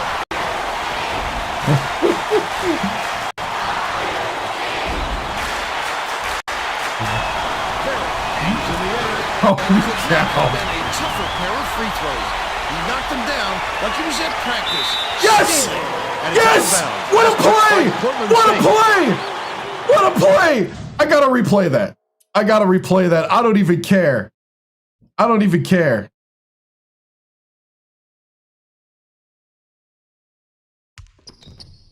He threw it off him. What a play. Wow. Wynn inbounds the ball. Left wing. Bigelow lets loose for three. Bigelow for three. Terrific shot. He just got a little space and hit the long-range bomb. Portland State needs a bucket here to stay alive. 4-second differential between the shot clock and the game clock. Releases. They answer right with the three-pointer by Dooley. These two are in a war with one another. Great counters on each end. Purdue has picked up his first foul of the game. Good foul there. They need the ball back as soon as possible. Purdue has picked up his second foul. The foul stops the clock, which is just what the doctor ordered. And that's why they did it. Time is out on their side. Very smart play.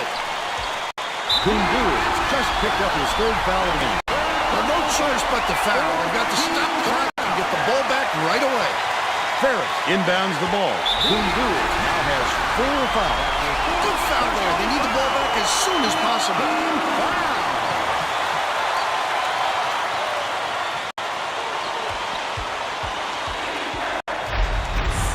Dooley has picked up his first foul of the game. They had to foul there. They've got no other option.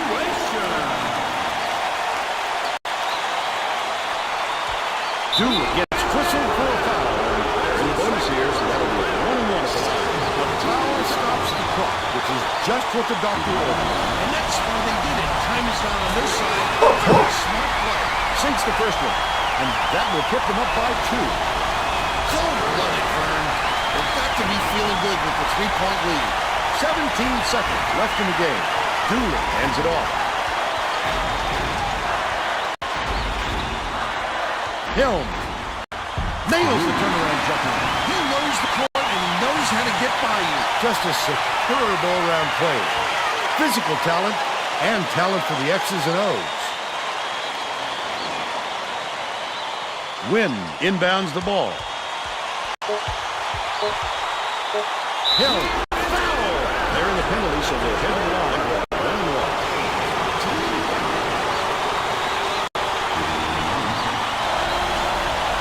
He gets it.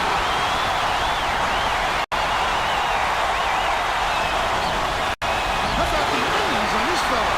Now we'll take the three at the other end to tie this one. And it's all over. The Boilermakers just get by Portland State, 55-52. And now it's time to show you our player of the game.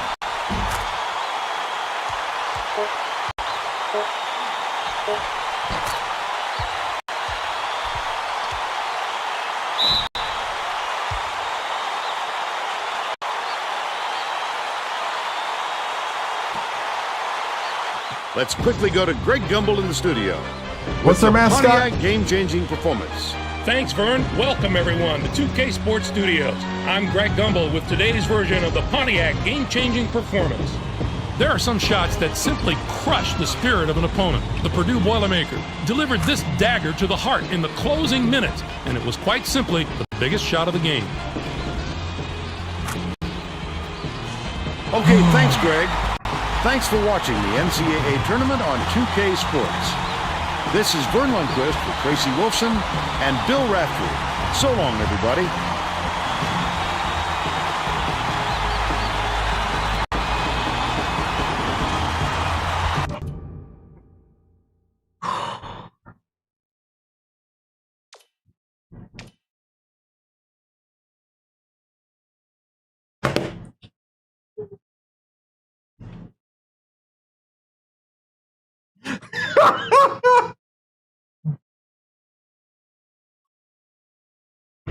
Oh, man.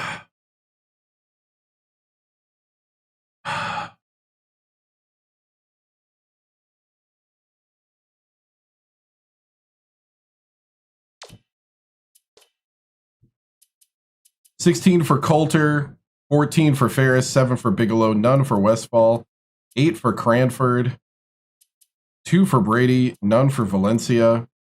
Akpon, it was hard to put them in. Win had 6.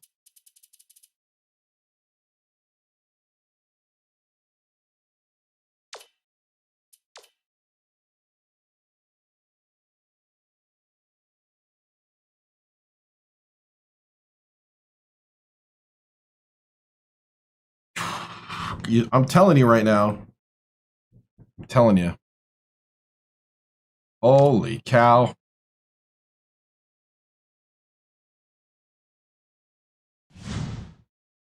You're sweating. Oh, man.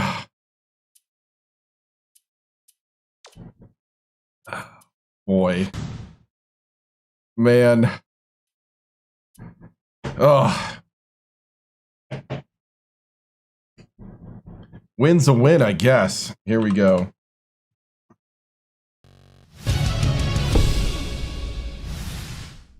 Man, that's too close. I mean, whew. I'm glad we won. And I'm glad we didn't make history today. But, man, give it up to Portland State. They played their hearts out. They got 2 tall guys down at that post. I mean, I'll be honest, it gave me flashes of Indiana State. Where, man, that was brutal. We couldn't get anything done to the hoop. And really messed up our game plan. Man. So, whew. Win with 4 and 4-6 off the bench. What's the verdict on his minutes rest attorney? He needs to get out there more. Especially when we're at a size disadvantage, kind of. I mean, we're not, but I really do think Cranford is a great offensive center. Maybe we need to have Win in there to help him defensively, for somebody to roll over and help him over there. Man. Whew. Any word on Tracy? Let's see. Dude, okay. Keep it clean. You will. I am just going to start blocking accounts if you don't keep it clean. And I'm not going to apologize or warn from here on out. I'm done. I'm not in the mood. This ain't the time. There's never a time.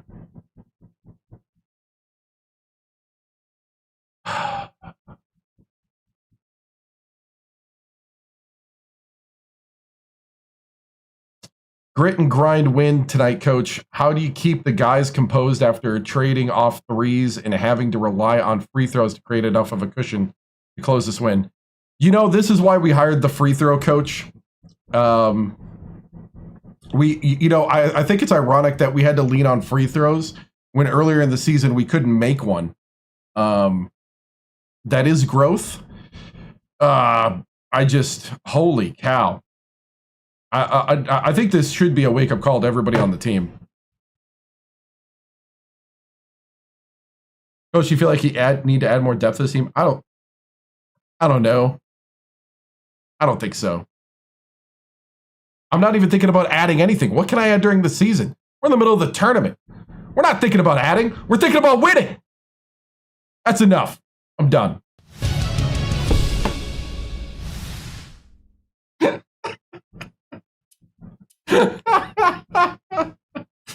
Oh, man.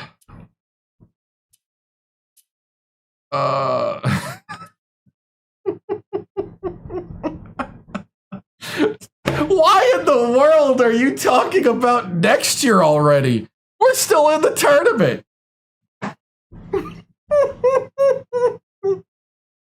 Could you imagine?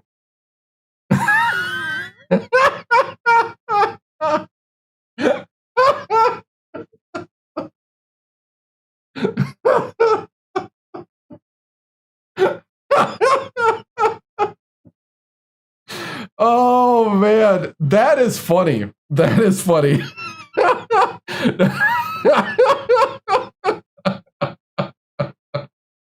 Oh man, that was no, not last game of the night. I have no idea. We'll see how I feel. I actually feel pretty good. And we got another 2 hours till the next blue screen. That was funny. I will say, don't take me like that was a moment where I was acting. That was a hilarious question. Like, just thinking about being a coach in that situation where you just watched your life flash before your eyes, and all the reporter wants to know is who's the recruit that's going to help you. What? Are you crazy? I got a tournament. Oh man. All right, that was a good laugh. That was a good laugh. Right, you want me to rebuild already? Oh man.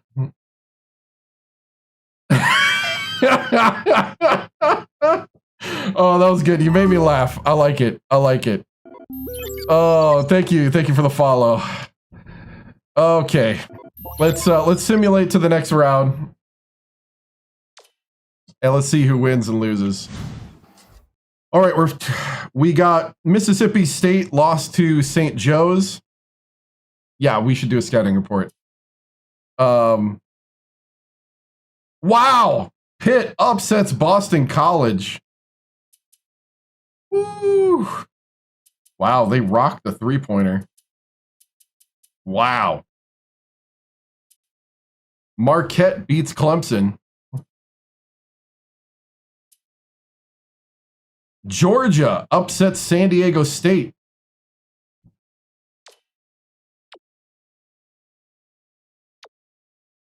Woo. San Francisco beats Louisville. And North Carolina beats Michigan. All right, other side of the bracket. Xavier. We have Illinois loses to Rider. So you already knew that. Drexel upset Cal.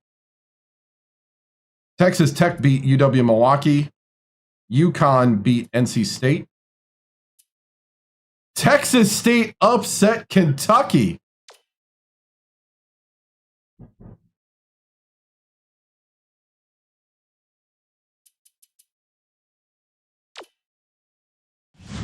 They don't even have a tall center. Yeah, one. Fordham beats Texas A&M. UNLV upset Oklahoma. 4 of 5 from 3. Their center went 2 for 2 from 3.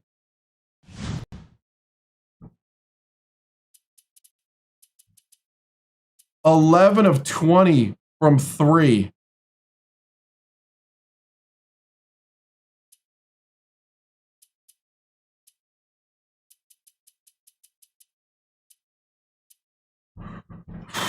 All right, Georgia Tech. Somebody asked that we let's see. So Eastern Conference. Right? No. Big 12? Where's Georgia Tech? Where's Georgia Tech in 2007? ACC, thank you.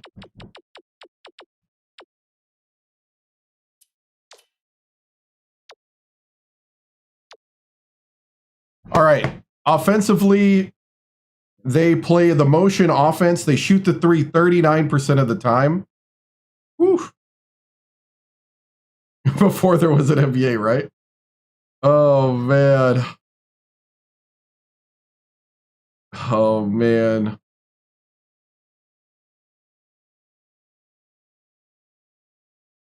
They are a jump shooting team. They got to be a jump shooting team.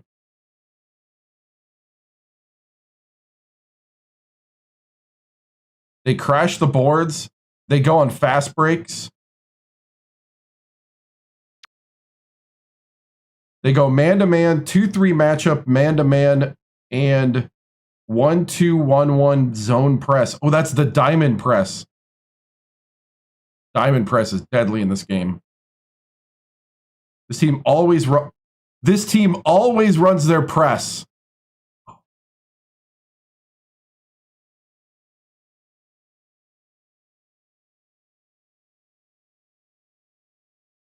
They do not defensively rebound. They don't. Very low on transition defense. Oh.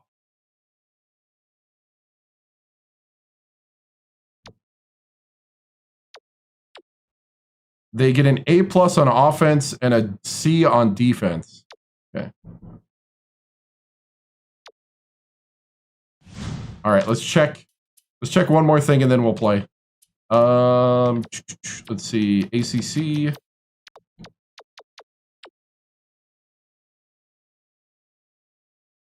So their leading scorer is their small forward, Deron Liberty.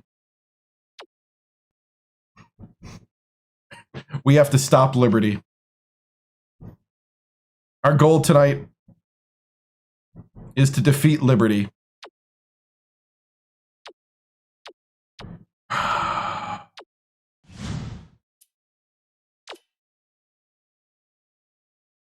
Point guard. Our forward 6'7". Injustice for all. Their 6'8" power forwards hurt. They have like no one. They don't have any. Do they have no one at height? They have no one. Right? Am I looking at this right? The 6'8" guy's hurt.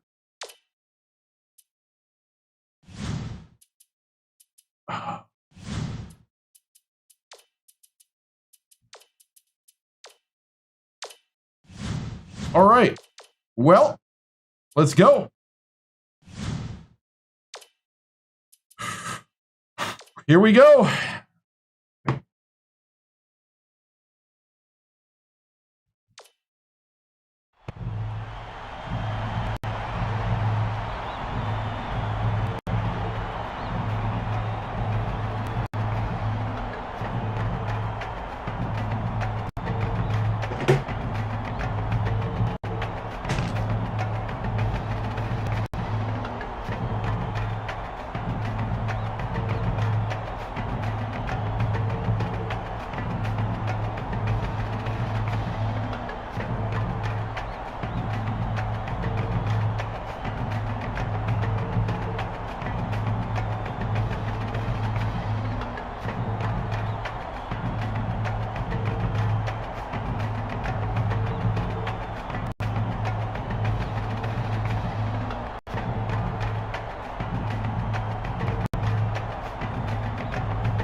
All right.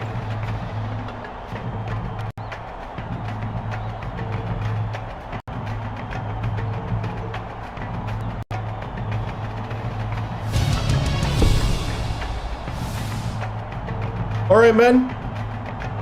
Here we are.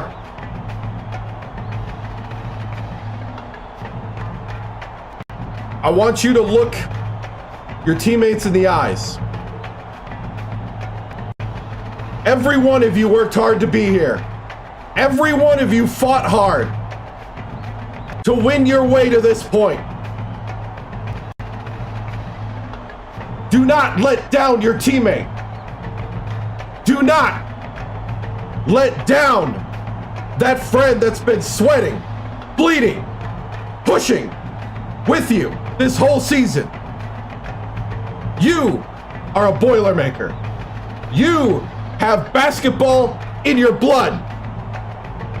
It's time to put it on the scoreboard. It's time to put it on the defense. Are you ready? I hope you are. Only you can answer that.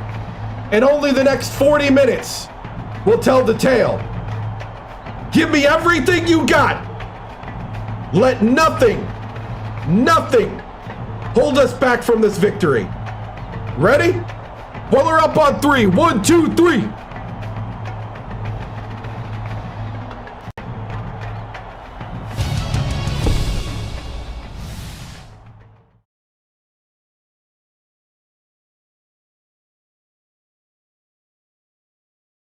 Coach Timms, you barely survived the first round after starting flat. What will you do to jumpstart this team early in this one?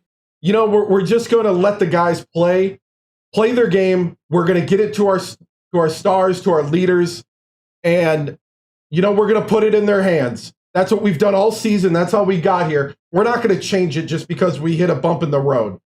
You know, I'm confident that these guys will come today and play, and that we will get the victory today, Tracy. Thank you.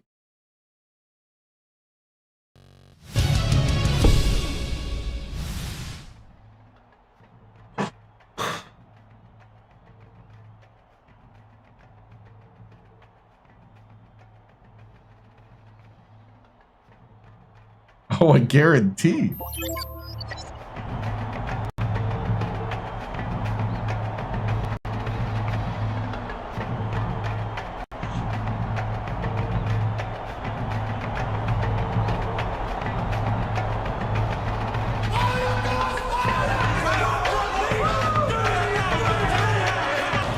It's time for college hoops on 2K Sports.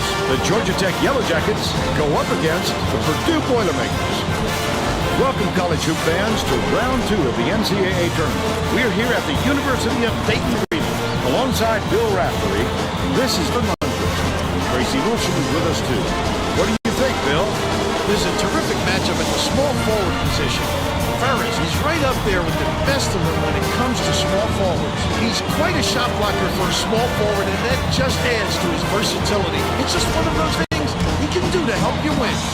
Liberty is also one of the elite small forwards out there. He got great touch around the rim. He's a real danger.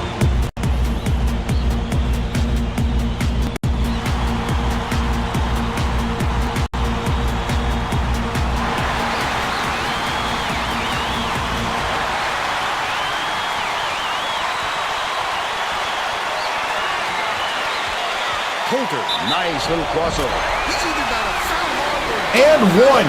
you can't just give up easy three-point plays.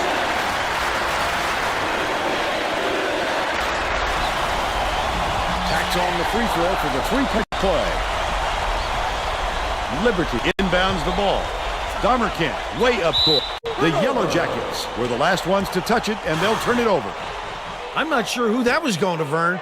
It seems he hit the panic button and sent the ball sailing. Coulter passes it up court. The steal by Georgia Tech. Liberty, 14 feet out. The bank shot won't fall. Don't count on him missing too many of those, especially when they're playing off him like that.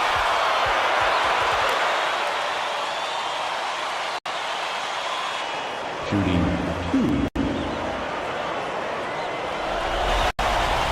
Knocks down the first one.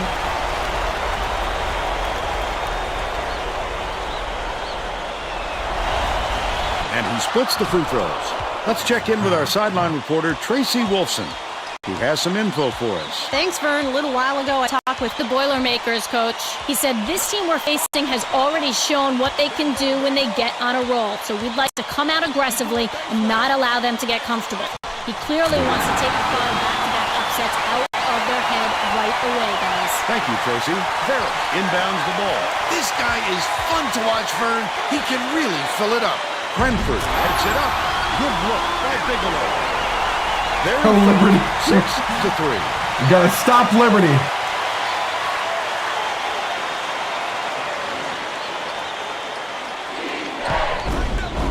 Dishes it to the top of the key.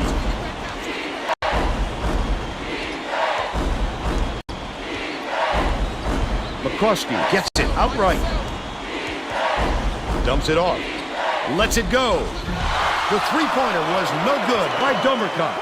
About 10 and a half. I was like, is that guy's name Democrat? Oh, the big fella with a tough rebound. No denying him on that one. That'd have been funny. Liberty. No! Bigelow Okay. grabs the rock. They're still down 7. Coulter brings it up.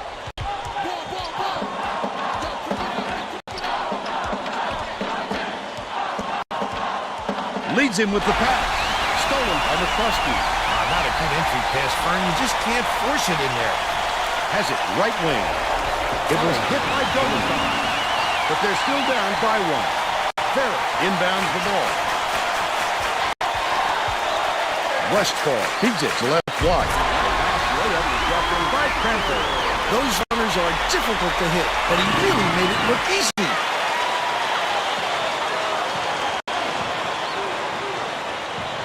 Tipped, but it's tracked down by Liberty.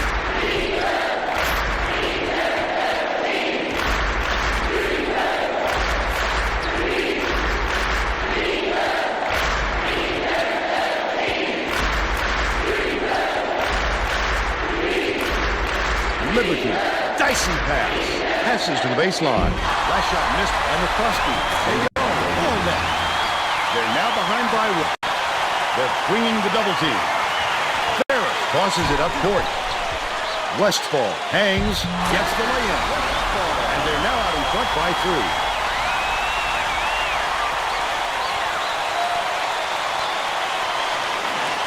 Liberty inbounds the ball. Liberty saw something. Gotta that love when wasn't Liberty there throws away and the throws pass. it away. Oh, that was not a good look. It wasn't about the defensive pressure either.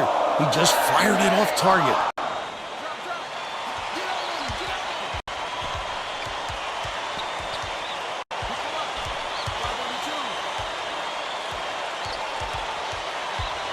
Uses the crossover. Missed shot in the paint by Coulter.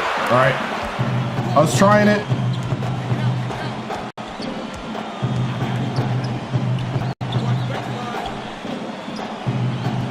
Swing pass, left wing.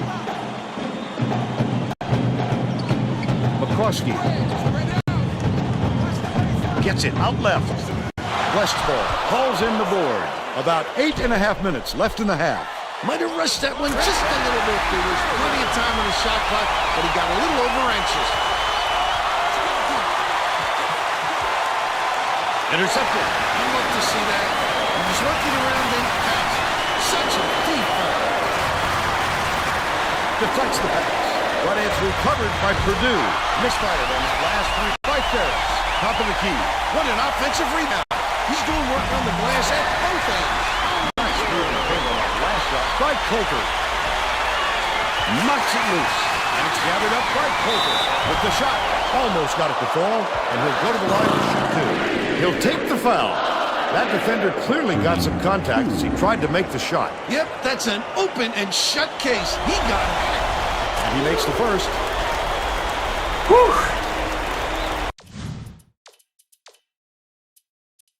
B team.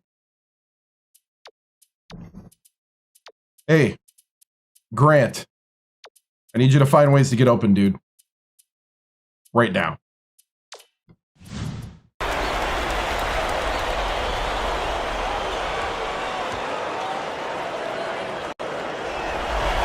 With plenty of space, Purdue is subbing a whole different group in.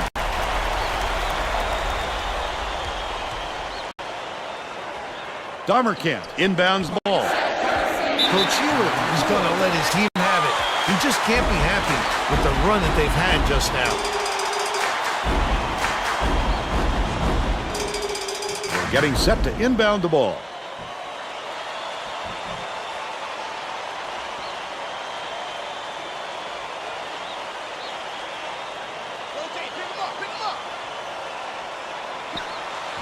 Dishes to the elbow. Off the inbound. Snatched off the defensive glass by Nguyen. The Boilermakers can push their lead to double digits. Are you kidding me? Last shot by Brady. He was really out of his rhythm. That's why you have to collect yourself before going up. Moban bounces it far side.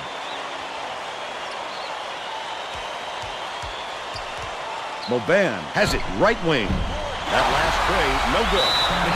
There's no arguing with that. He definitely got that. Terrific work effort to absorb the contact, hang in the air, and hit the shot. Pretty, Vern.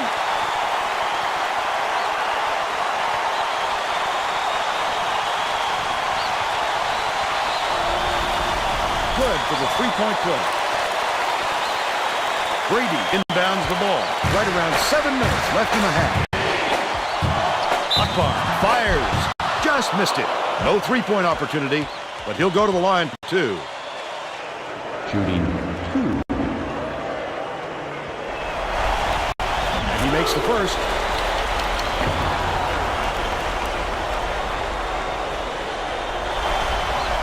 He's off on the second. Dumps it down low.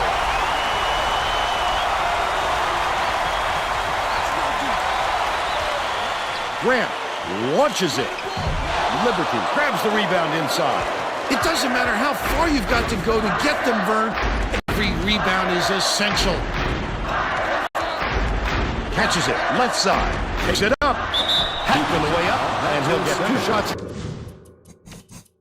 Good job, Akpan.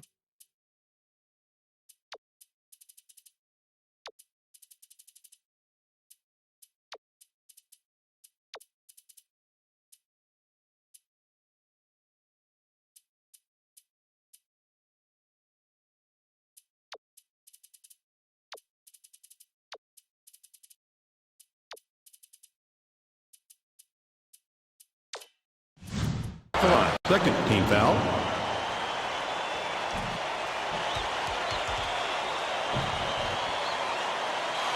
Shooting 2.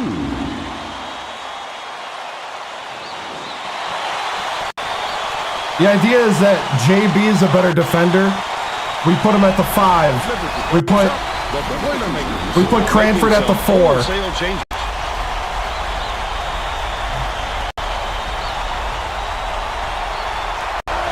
Takes it up. Gets the second to fall as well. Ferris inbounds the ball. About 6.5 minutes left in the half. Cranford goes. Yes! Stops it. They bring their lead to 7.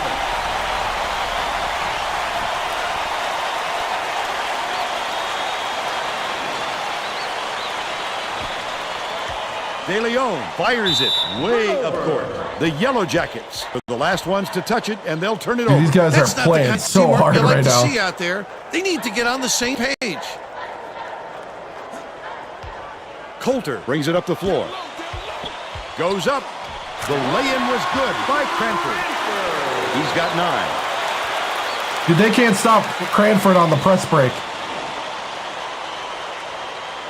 Georgia Tech has had serious problems with their interior defense. And Tracy has a report from their bench. Coach Hewitt could be heard shouting to his players on the floor to help each other in the paint. They've given up way too many points close to the basket, and he knows it. Thanks, Tracy. Cranford takes it up. Slides in with a soft finger roll. They can't stop the man. De Leon passes it up court. The quick shot. What I like is his ability. You gotta put a hand up, dude, though, if you're next to him. The guys where they can do something with it. Extremely accurate. Last shot by Cranford. Liberty inbounds the ball.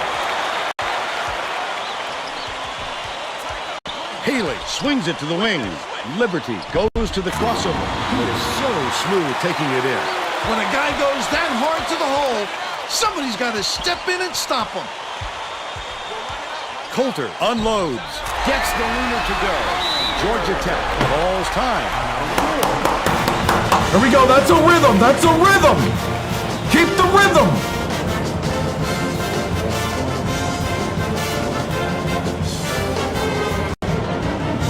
Well, let's get back to the action. The Yellow Jackets will get a few of their starters back in game.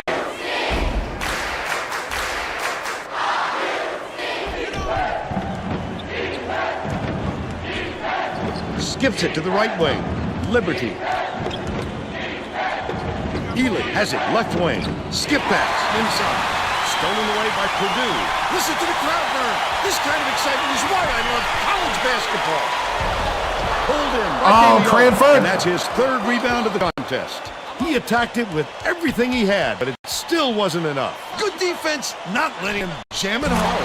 That last free ball was drained by Domerkop. That's a great shot. His man didn't give him much room, though, but he was still JB's able to knock in. it down.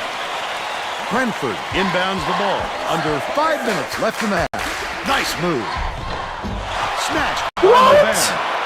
But they still lead by 8. Darmerkamp takes it up. Wynn corrals the miss. Throws it up. Shot from the baseline. Nailed by Bigelow. They're leading 29-19. Ely. De Leon passes it to the top of the key.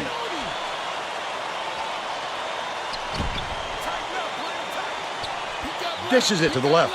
Ely tosses it up. Comes up empty from the wing. Usually that shot drops every time. I'm not sure what. Yes! Ferris with the dunk. That was a thundering finish. Why let them gain that kind of position? De Leon dumps it off. Leads him with the pass. Liberty feeds it to the left side. Ely gets it right wing. That last shot netted for 3. Nice range. If the D doesn't bring a little more pressure, he could heat up from out there. Passes top of the key. Backs in. Ferris. By yourself.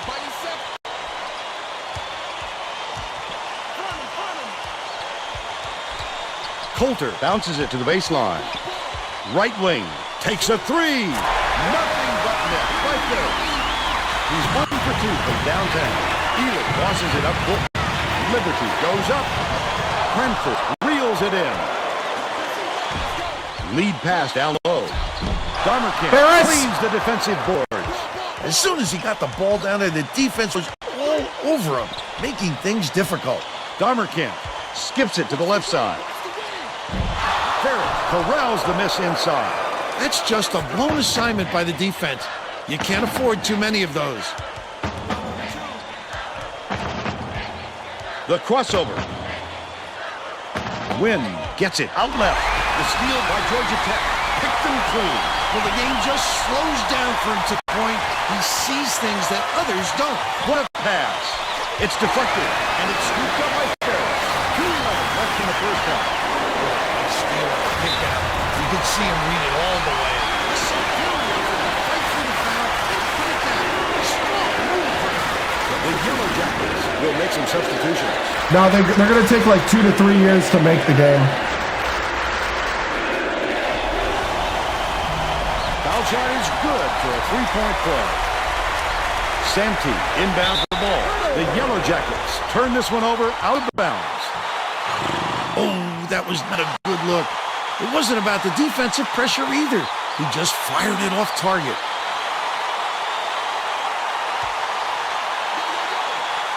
Hooked away, and it's picked up by Georgia Tech. The D was really waiting for him there. That's how you do it. Keep the heat on. Wait for the misstep, and then capitalize. Coulter brings it up court. Wynn backs in, feeds left wing. Ferris has it right side. Cranford passes to the perimeter. Ferris goes to the crossover. Gets a piece Oh, how in the world? Twice after that block, the kid comes out of nowhere to make some big-time rejections. Just too much contact there, Vern. You're not going to get away with it if you affect the shot that much. Yeah.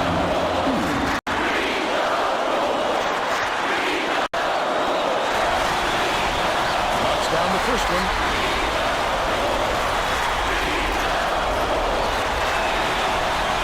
Gets the second to fall as well.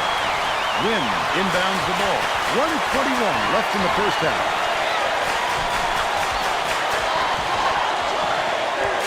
Ferris lobs it to the free throw line. Knocked loose, but it's recovered by Coulter. Uses the crossover.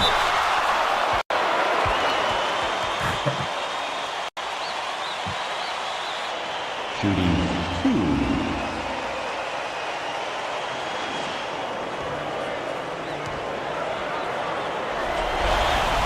And he makes the first. Got a quick breather, but they need him back on the floor. He gets them both. The steal. The team was really waiting for it. That's how you do it. Keep the heat on. Wait for the misstep and then capitalize. Couldn't get the shot, but he was fouled and gets a trip to the line. Shooting 1 and 1. And he makes the first. He gets the second to fall as well. Santee inbounds the ball. 3, and it's gathered up by Ferris. Takes it up. Liberty. Oh, Ferris! Off the glass. The break is on. This guy can usually finish in traffic, but the D was too good, even for him on that one. Where are you going, JB? Dropped in by Ely. That's how to finish the hoop, Vern. Take it up strong.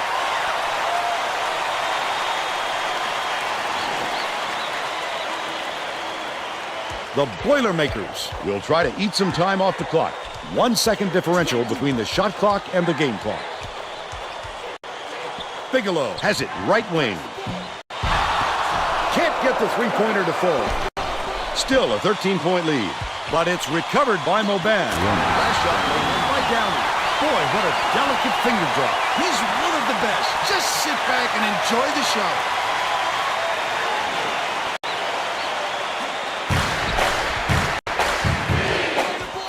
Lead pass to the paint. It's good. Nice lead pass. Set that one up. And they're now up by 13. First half comes to an end. The score, 43-30. Give us your opinion on the first half, Bill. I can't think of too much good to say about this game so far. Maybe you can do play-by-play and color.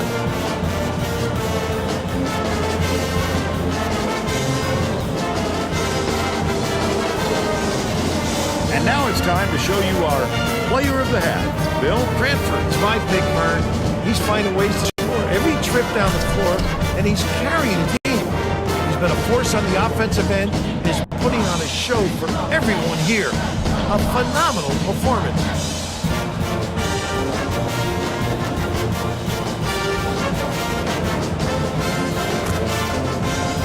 Tremendous effort from our player of the half.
All right, man, that was a good half of basketball. Good half of basketball. Way better stuff. This is the kind of thing I expect. We got things we can improve on, but hey, I can't be mad about a lead. We got to get out there and finish it off right now. Cranford and Coulter, you guys are doing awesome right now. We need to keep breaking that press. Be smart. We're going to stay with JB. You're going to stay at the 5. Cranford, you're going to be at the 4. You seem to be dominating that 4 spot right now with our matchups. We're gonna try to do a lot more screening, a lot more picking to get guys open. I would like a couple threes because I would like to put this out and let the young ones, you know, get some playing time. All right? All right? You ready? Here we go. 1, 2, 3.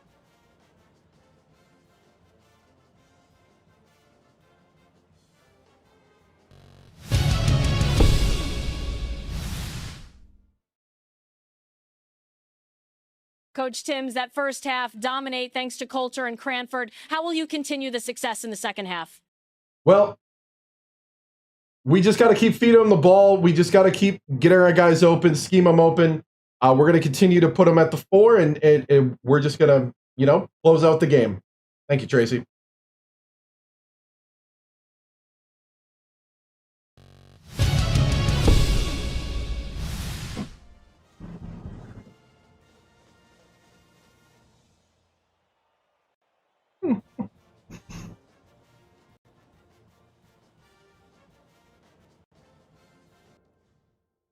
All right. I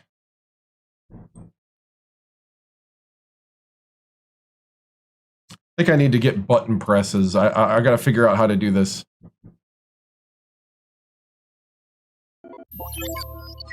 To break the huddle? What, to say boiler up? Yeah. I could also do voice commands where every time I say 1, 2, 3, that is possibility. Actually, that is a bigger possibility now that I got the newer video card. Oof.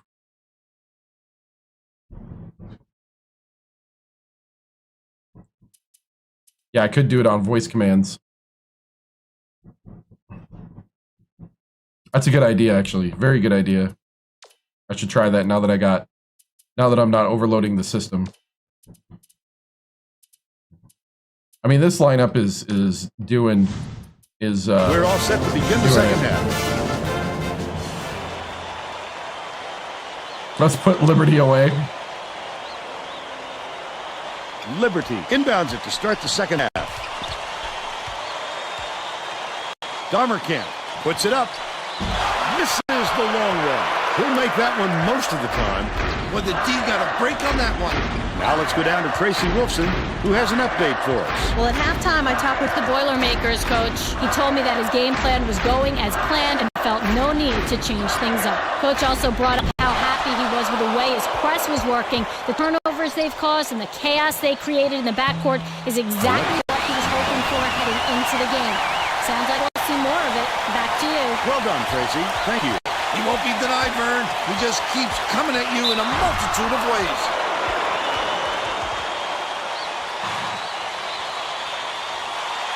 More like take their liberty. All right.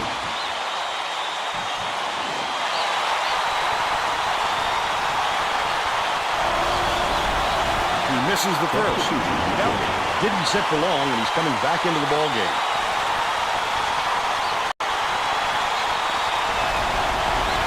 Good on number 2.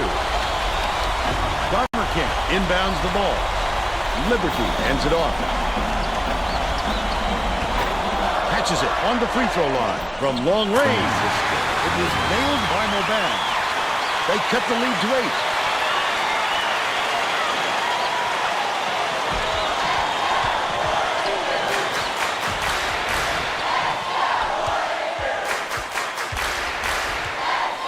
Ferris, the crossover, flipped up and in on that last layup.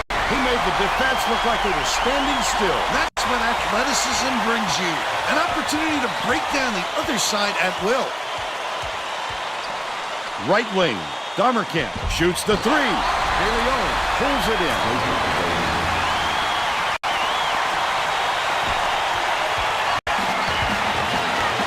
With the crossover. Good job on the layup by Coulter. He's shooting 66% for the game.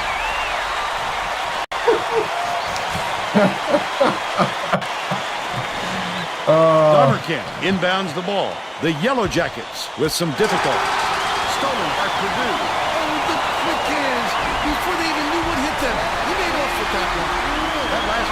buried by Nguyen. Georgia Tech is shooting itself in the foot with all the turnovers. Tracy has something for us. Coach Hewitt stood in front of the bench a moment ago and said, if we can't hold on to the ball, Stay on your man! there is no way we can win this game. Guys, he's trying to get his message across loud and clear. Thanks, Tracy. Coulter, nice little crossover. Ferris.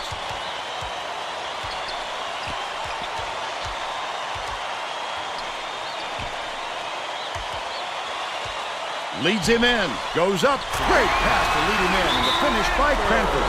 The Yellow Jackets, all time.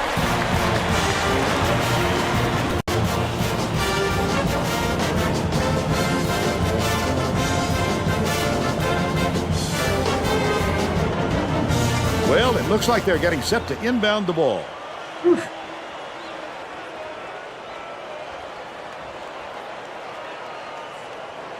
Damerkamp inbounds the ball. About 9.5 minutes left in the second half. Turnover. Liberty throws it away out of bounds, and that will be a turnover. A little overexcited on that look, Vern. It takes Liberty's got 4 precision to throw a turnovers. pass like that. He's just way off target with that one.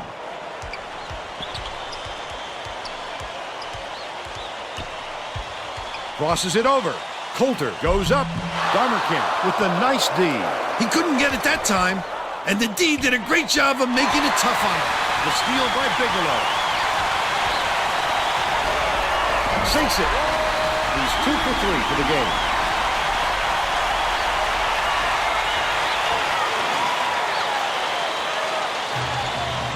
It's stolen by Cranford. The intercept. What great reflexes.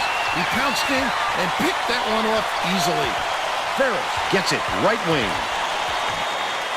Nice little crossover. Takes it up. That's a foul on Liberty.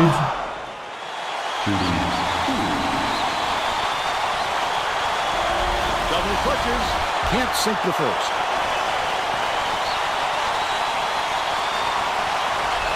Ferris double clutches. He sinks the second. Damerkamp inbounds the ball. Stolen away by Coulter. Such great instincts. He knew exactly where the ball was going. With the crossover. Pass upright. Cranford can't get it to go. De Leon just picked up his 3rd foul of the game.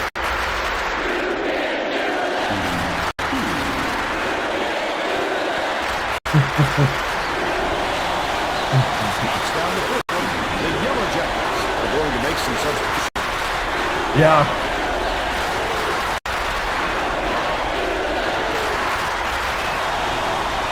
And he'll come away 1 of 2. Stolen by Purdue. Wynn comes it off. Beautiful work to fight through that foul and get to the line for the 3 opportunity.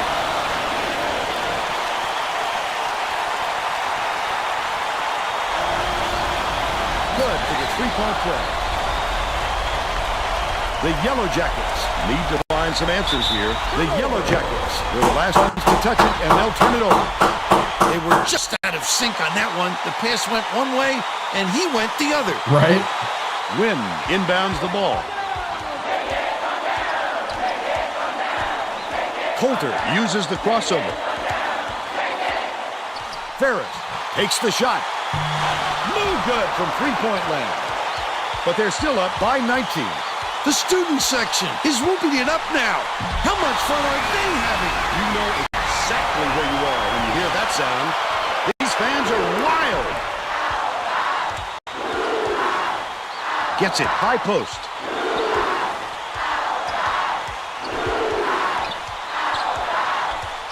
High post.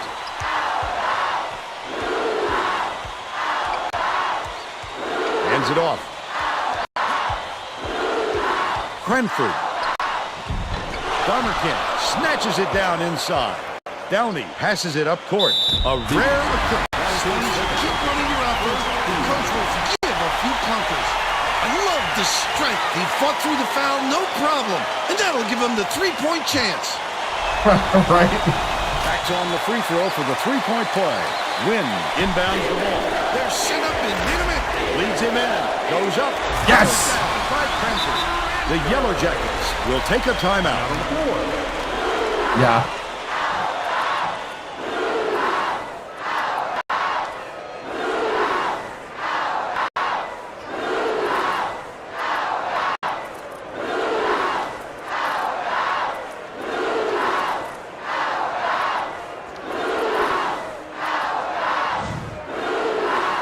Purdue needs to get the starters a little breather, so they'll go to the bench for fresh legs.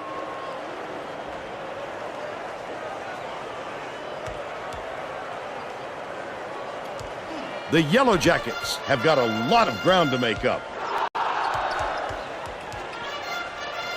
Downey shoots, knocks it down off the nice move. 9 times out of 10, he makes that. A little off, but not enough to deter him the next time.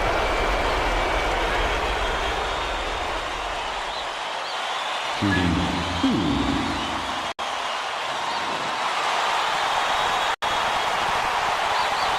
And he makes the first.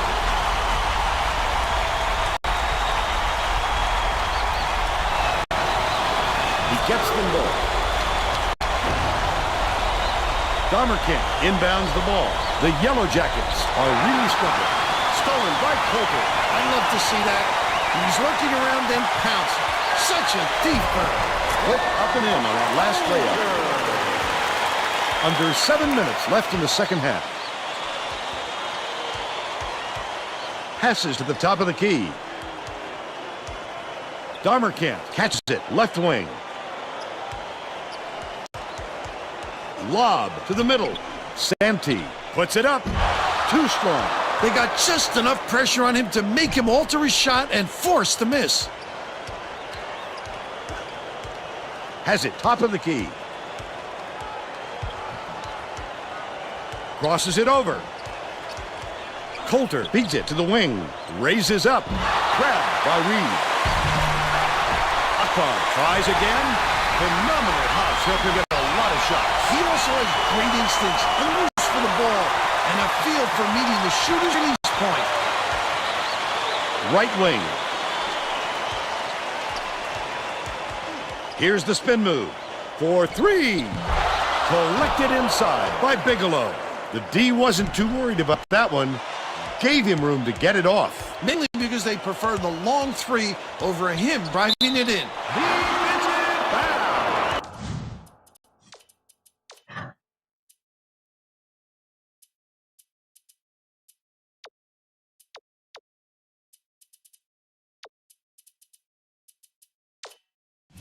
That's his second personal foul.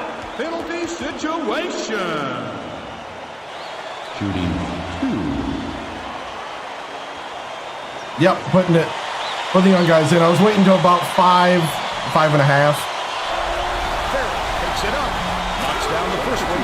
Both teams are making substitutions.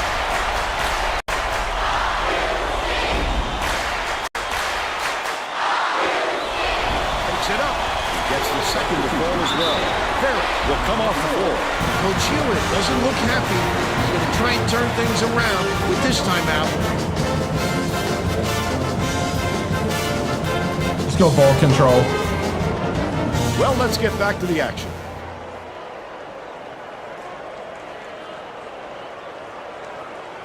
Liberty inbounds the ball. Georgia Tech maybe switching things up a little bit. Tracy Wilson has a report for us. Tracy? The Yellow Jackets Just had an impromptu coaches meeting, Vern. a lot of yelling about being too deliberate on offense, taking too long to get shots off. I sense, Vern, we're going to see a much faster pace from here on out.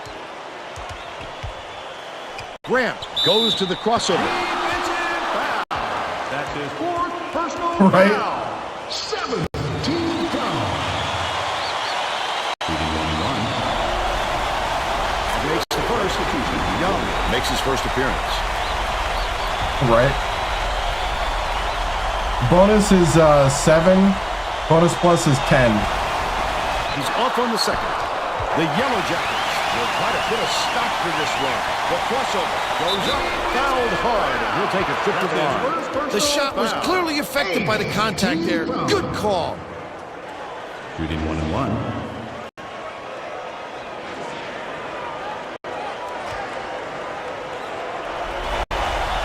Can't sink the first.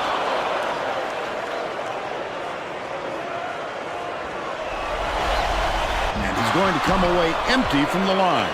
The Yellow Jackets down big. Young dishes to the left wing. Dangerous pass. Oh, monster stuff by McCluskey. 10 points and leads his team in scoring. Akpan got owned. Brady inbounds the ball. Here comes the double team. Reed passes it up court. Akpan gets it baseline. Dishes left wing. Grant releases. Knocks it down to three-point line. He's got 4.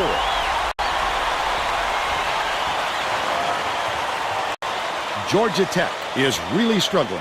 And it's scooped up by Reed.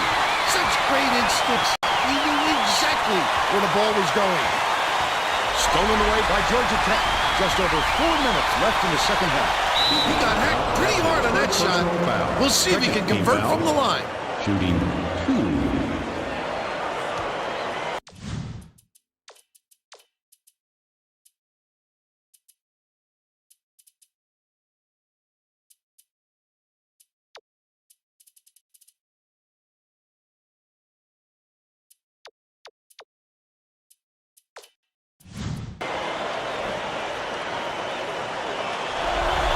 Yeah. Knocks down the first one. Both teams are going to shake things up a little bit with some subs. I got that remote start ready, right? He gets them both. The Yellow Jackets will get the rest of their starters back on the court. Brady inbounds the ball. Purdue may have made some changes just now. Tracy Wilson has something for us from near their bench. The Boilermakers Just had a little meeting of minds among the coaching staff, Vern. One of the players yelled, "Why are we rushing our shots so much, guys?" A point coach reiterated. He told them slow things down and chew up the shot clock on every possession. I think you made that up, Tracy. That doesn't sound like me. Domerkant shoots it. Nice job on the assist by Domerkant. But they're still behind by 24.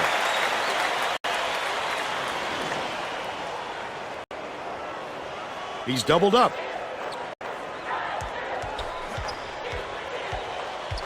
Reed dumps it to the inside. Layup is left in by Akpan. About 3.5 minutes left in the second half. First-class body control. Not a lot of players have that kind of style. And he seems to do it every time. A superb effort to fight through the foul and put it down. Strong move, Vern.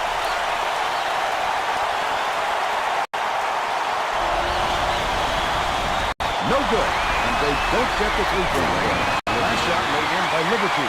Oh, my goodness, the D was there, but there's nothing you can do when he makes that kind of adjustment. Sometimes Brady you just can't inbounds stop the ball. Liberty.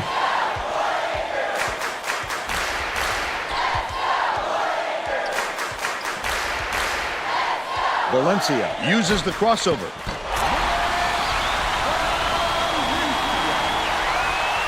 The Yellow Jackets down big.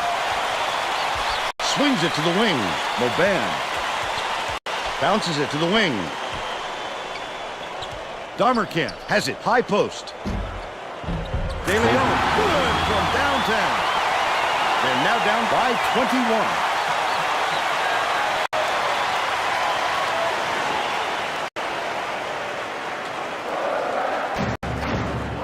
Crosses it over. He got fouled and still almost made it. He'll go to the line for 2 shots. 19 foul. Shooting 1-1. Knocks down the first one.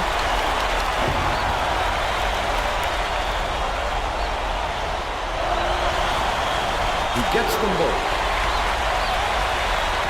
Liberty inbounds the ball.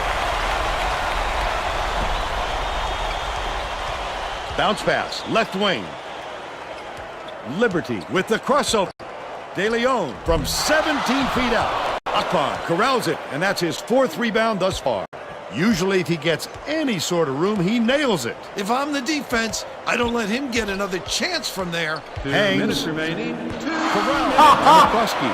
1:57 left in the game.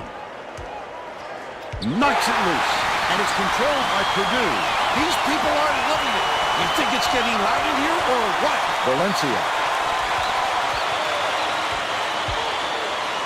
dumps it off.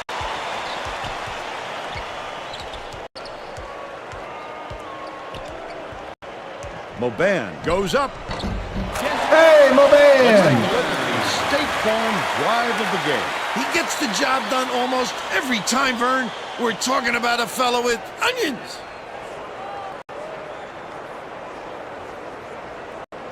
The senior. Liberty inbounds the ball. The Yellow Jackets have got a lot of ground to make up. Damerkamp finishes in close, but they still trail by 23.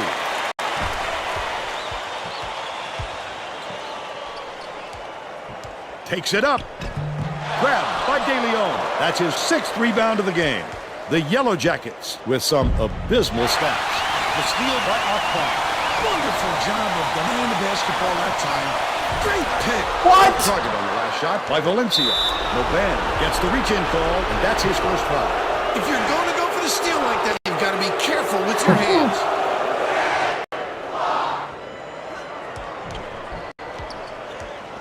Damerkamp passes it to the wing. The shot from beyond the arc was no good by Liberty. Nice little crossover. Last shot laid in by Brady. They should hold on to the lead, Vern. If they play smart, they can walk away with the win. Right? Alley-oop to no one. Liberty inbounds the ball. I think this game is out of reach, Vern. There's just not enough time left for a comeback. 15 foul. Shooting 2. Right?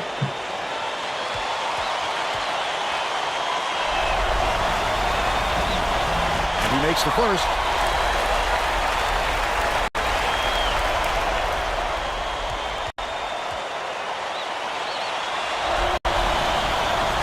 And he'll come away 1 of 2. Moban tosses it up court. Stolen by Domerkar. Inside. Liberty pulls the trigger. Up the backboard and in. Had this flurry come at a different point of the game, it might have changed the outcome, Bill. Vern, there wasn't any chemistry. They needed a better start and a flow to their game. He's double-teamed.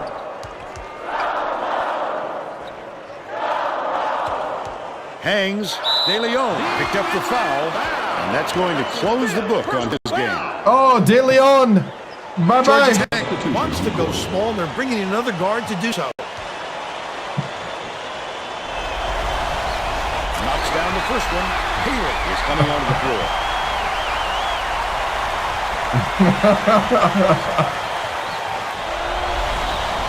Gets the second to fall as well. Downey was needed out on the floor. He didn't get much of a rest. Damerkamp inbounds the ball. The Yellow Jackets need to find some answers here. Beats it to the right. Liberty fires. Nails the jump shot. A dynamite bounce pass. Oh, thank you. Never saw it coming. Saw it going, though. Up, Right Chase. into the net.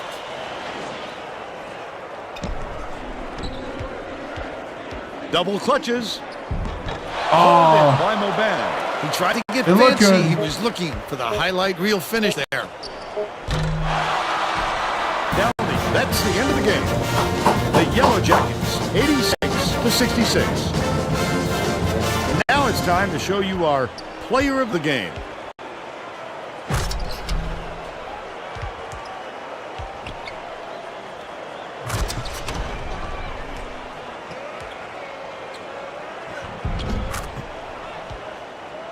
Now let's go back to Greg Gumbel with today's version of the Pontiac game-changing performance. Thanks, Vern. Welcome, everyone, to the 2K Sports Studios. I'm Greg Gumbel, and we're set to bring you the Pontiac game-changing performance. There is nothing more exciting in basketball than a slam dunk that rocks the house. The Purdue Boilermakers had their way on the inside today, and this tremendous slam sums up their dominance. Get a load of this monster dunk. With intimidating moves to the hoop like this one, it's no wonder the score was so one-sided. Thanks, Greg. This is Vern Lundquist for Tracy Wilson and Bill Raftery saying thanks for watching the NCAA tournament on 2.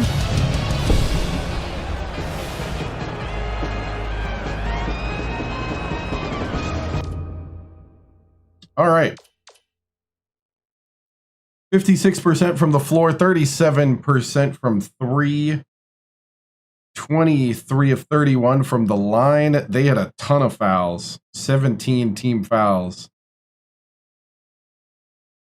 Oh man, that was a good win. That felt good. You know what? And I am going to end it there tonight. 24 turnovers. Yeah. Our press definitely was getting to them. 26 for Cranford, even though we basically sat him in the second half. Ferris with 14. Coulter with 16. 7 for Bigelow. 2 for Westfall. 2 for Brady. 6 for Valencia. 3 for Akpan. Grant 4. Reed 2. Moban 2. Everybody got 2. Everybody got at least 2. So. Wow, look at that shot chart. That's a lot different than the last game where we were kind of all over the place. Dude. That's very modern NBA-esque right there. You got 2 places. You're either shooting a 3 or you're going to the hoop. Nothing in between. Where's that dunk? I need that. Oh, wrong one. I need that Ferris dunk.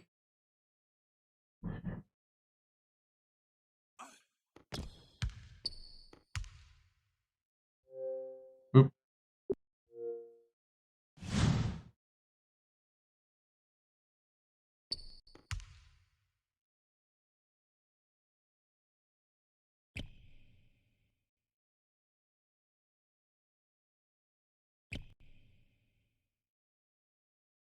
Beautiful.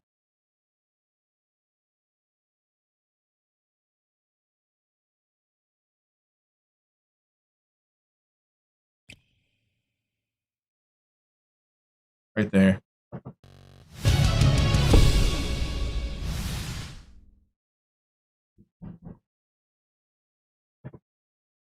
Dunking on Liberty. Here we go. Man, good win. Very proud of these guys. I mean, they've been through a lot this week, and it's good to you know, be going to the Sweet 16. You know, this is the furthest we've been as a group. And man, I'm just proud of what these guys have accomplished so far, but it's not over yet. So, yeah, I think JB, you know, we may have to put him at the 5 and Cranford at the 4. So, what have I told the guys to keep advancing? Just take it one possession at a time. You know, that's how we got here. That's how we won the close ones. I really do think, you know, at this point, it's you know, you just got to keep going. Was there any turmoil this year that brought this team together? You know, I wouldn't call it turmoil. You know, I think they just bonded together throughout the year, through all the close games, through all the, you know, different people that have kind of taken the star role of the team. You know, we had Coulter and Bigelow take a big role. Then we had Cranford for a while. Ferris came on late here. And so it's good to see the guys start to rotate around who's really carrying the load. What do you tend to work on leading up to the next game in the Sweet 16? You know, the offense is still a little clunky, so we're going to have to, you know, see what we can do to kind of the transition, because we have guys that can drive and we also have some setup plays. So we got to be able to, like, you know, I think better come in and out of those and just be patient. Coach, you talked about Cranford's decision after this year. Have you talked? There is no decision right now. We're in the tournament, dude. We're the only decision we have is, you know, winning. Coach, do you think the team has finally hit that groove? I think so. I think, you know, every team goes through slumps, and ours happened to be at a bad time, but we were able to overcome it, and that's what the good teams do. The good teams overcome the slumps. What caused the team to change completely from last game? You know, I think it's just when you see your basketball life flash before your eyes and a chance to have really bad history to happen to you, it makes a man rethink his life, and and what he does. And next thing you know, this is the response. I mean, we're one game away. We shall see. I mean, it really doesn't matter what I think at the end. It's just all depends on what we do. Okay, moving on. All right, we got Greg Gumbel and Clark Kellogg. So let's do that, and then we'll call it a night, actually. So Greg Gumbel and Clark Kellogg. Guys, tonight was really fun. We'll be back Thursday with more of this. No, we're not playing the rest tonight. I'm pretty tired. It's going to take a while. I will not be on tomorrow. I have real life things I got to do. That's why I don't stream every day. I stream Thursday through Sunday.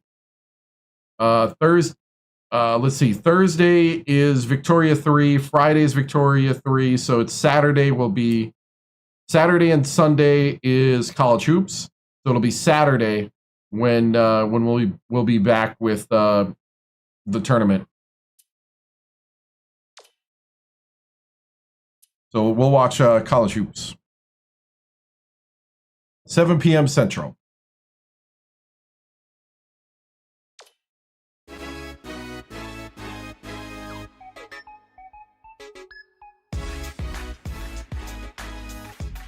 Welcome to the 2K Sports Studios. I'm Greg Gumbel, along with my partner Clark Kellogg. Coming up on the NCAA Tournament Edition of College Hoops Tonight, brought to you by State Farm, the number one auto insurer. We'll recap the greatest games from the first week of March Madness, as well as give you a look at all the great games you can expect in the Sweet 16. But we begin with the player who dominated the first week of the tournament. Pittman had a fantastic week. He dominated the action from his power forward spot. And that's no easy task in college basketball these days. Absolutely, Clark. He didn't waste any time getting hot. A lot of players want to save their best for the end of the tournament. Well, he was on fire right from the opening tip, and it carried over into the second round. One look at these highlights, and you'll see why he's our player of the week and why his team is on the way to the Sweet 16. Are they? It said they lost. As usual, the first weekend of March Madness had what are sure to be some of the most dramatic contests of the entire tournament. Our first game was an outstanding matchup from the first round. Georgia overpowered USC. Well, Greg, this game wasn't decided until that final buzzer sounded. A couple of different bounces one way or the other, and this could have been a totally different outcome. Georgia played some absolutely stifling defense. They made the guys on the other side work for every basket, and you can see that reflected in the shooting percentage. They never let up on the defensive end. They were really able to get into the head of their opponents with their strong, sticky, saran wrap defense.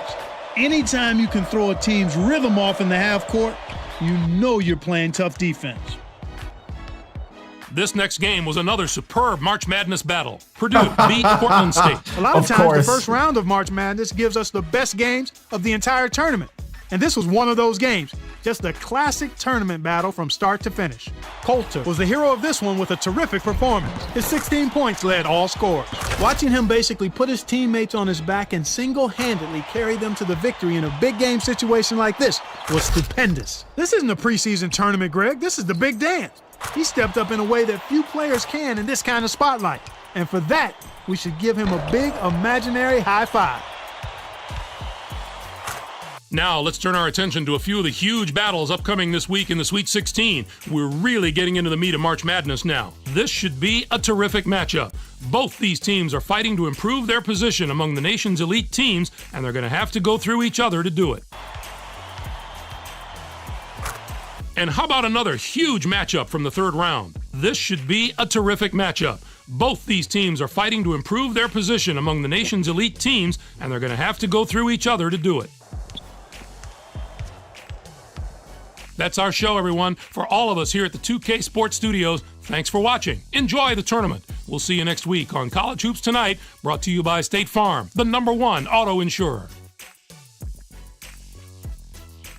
Awesome, awesome, awesome. Guys, this was really fun. I'm going to hit save.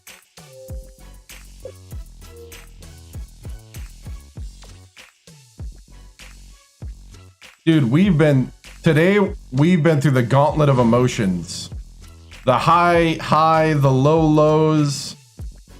Had a loss in the tournament, in the Big Ten tournament. Whew. Dude. So we'll be back with college hoops on Saturday. Saturday, 7 p.m. Central. As it says at the top, if you're on TikTok, actually, and on all the other platforms, college hoops is Saturdays and Sundays, 7 p.m. Central. That's when we play that, because I would go crazy if I had to play one game, and I don't want to turn this into a job. This is still a hobby. This is still fun. I'm letting you be a part of what I would imaginarily do, because I think it's entertaining and it's fun. So, Thursday and Friday is going to be Victoria 3, which is a grand strategy game where you control a country from 1836 to 1936. We're continuing the Germany playthrough there. Guys, thank you so much for watching. Remember to like, follow, and subscribe. I'm on Twitch, TikTok, YouTube, and Kick.com. And if you want to see all the social media, hang around to the end of the broadcast sign-off. Guys, that's the end of the broadcast day. Happy Labor Day, everybody. Everybody, stay safe, stay sharp, stay legendary. See ya!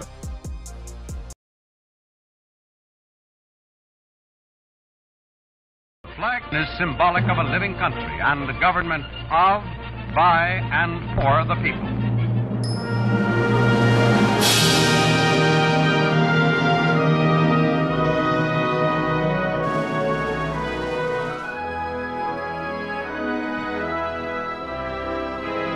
Liberty!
This concludes another broadcast day on the 7-Star General Multi-Stream on YouTube, TikTok, Twitch, and Kick.com. We thank you for joining us across games, chats, highlights, and the unpredictable moments that make this channel truly one of a kind. Whether you dropped in for the grind, stayed for the laughs, or simply vibed with the community, your presence means everything. The 7-Star General salutes viewers from every corner of the internet. Your loyalty, support, and hype fuel each stream, and together we continue to build something extraordinary. Until next time, keep your systems cool, your minds sharp, and your spirits even sharper. From all of us here at the 7-Star General channel, good night, stay strong, and stay legendary.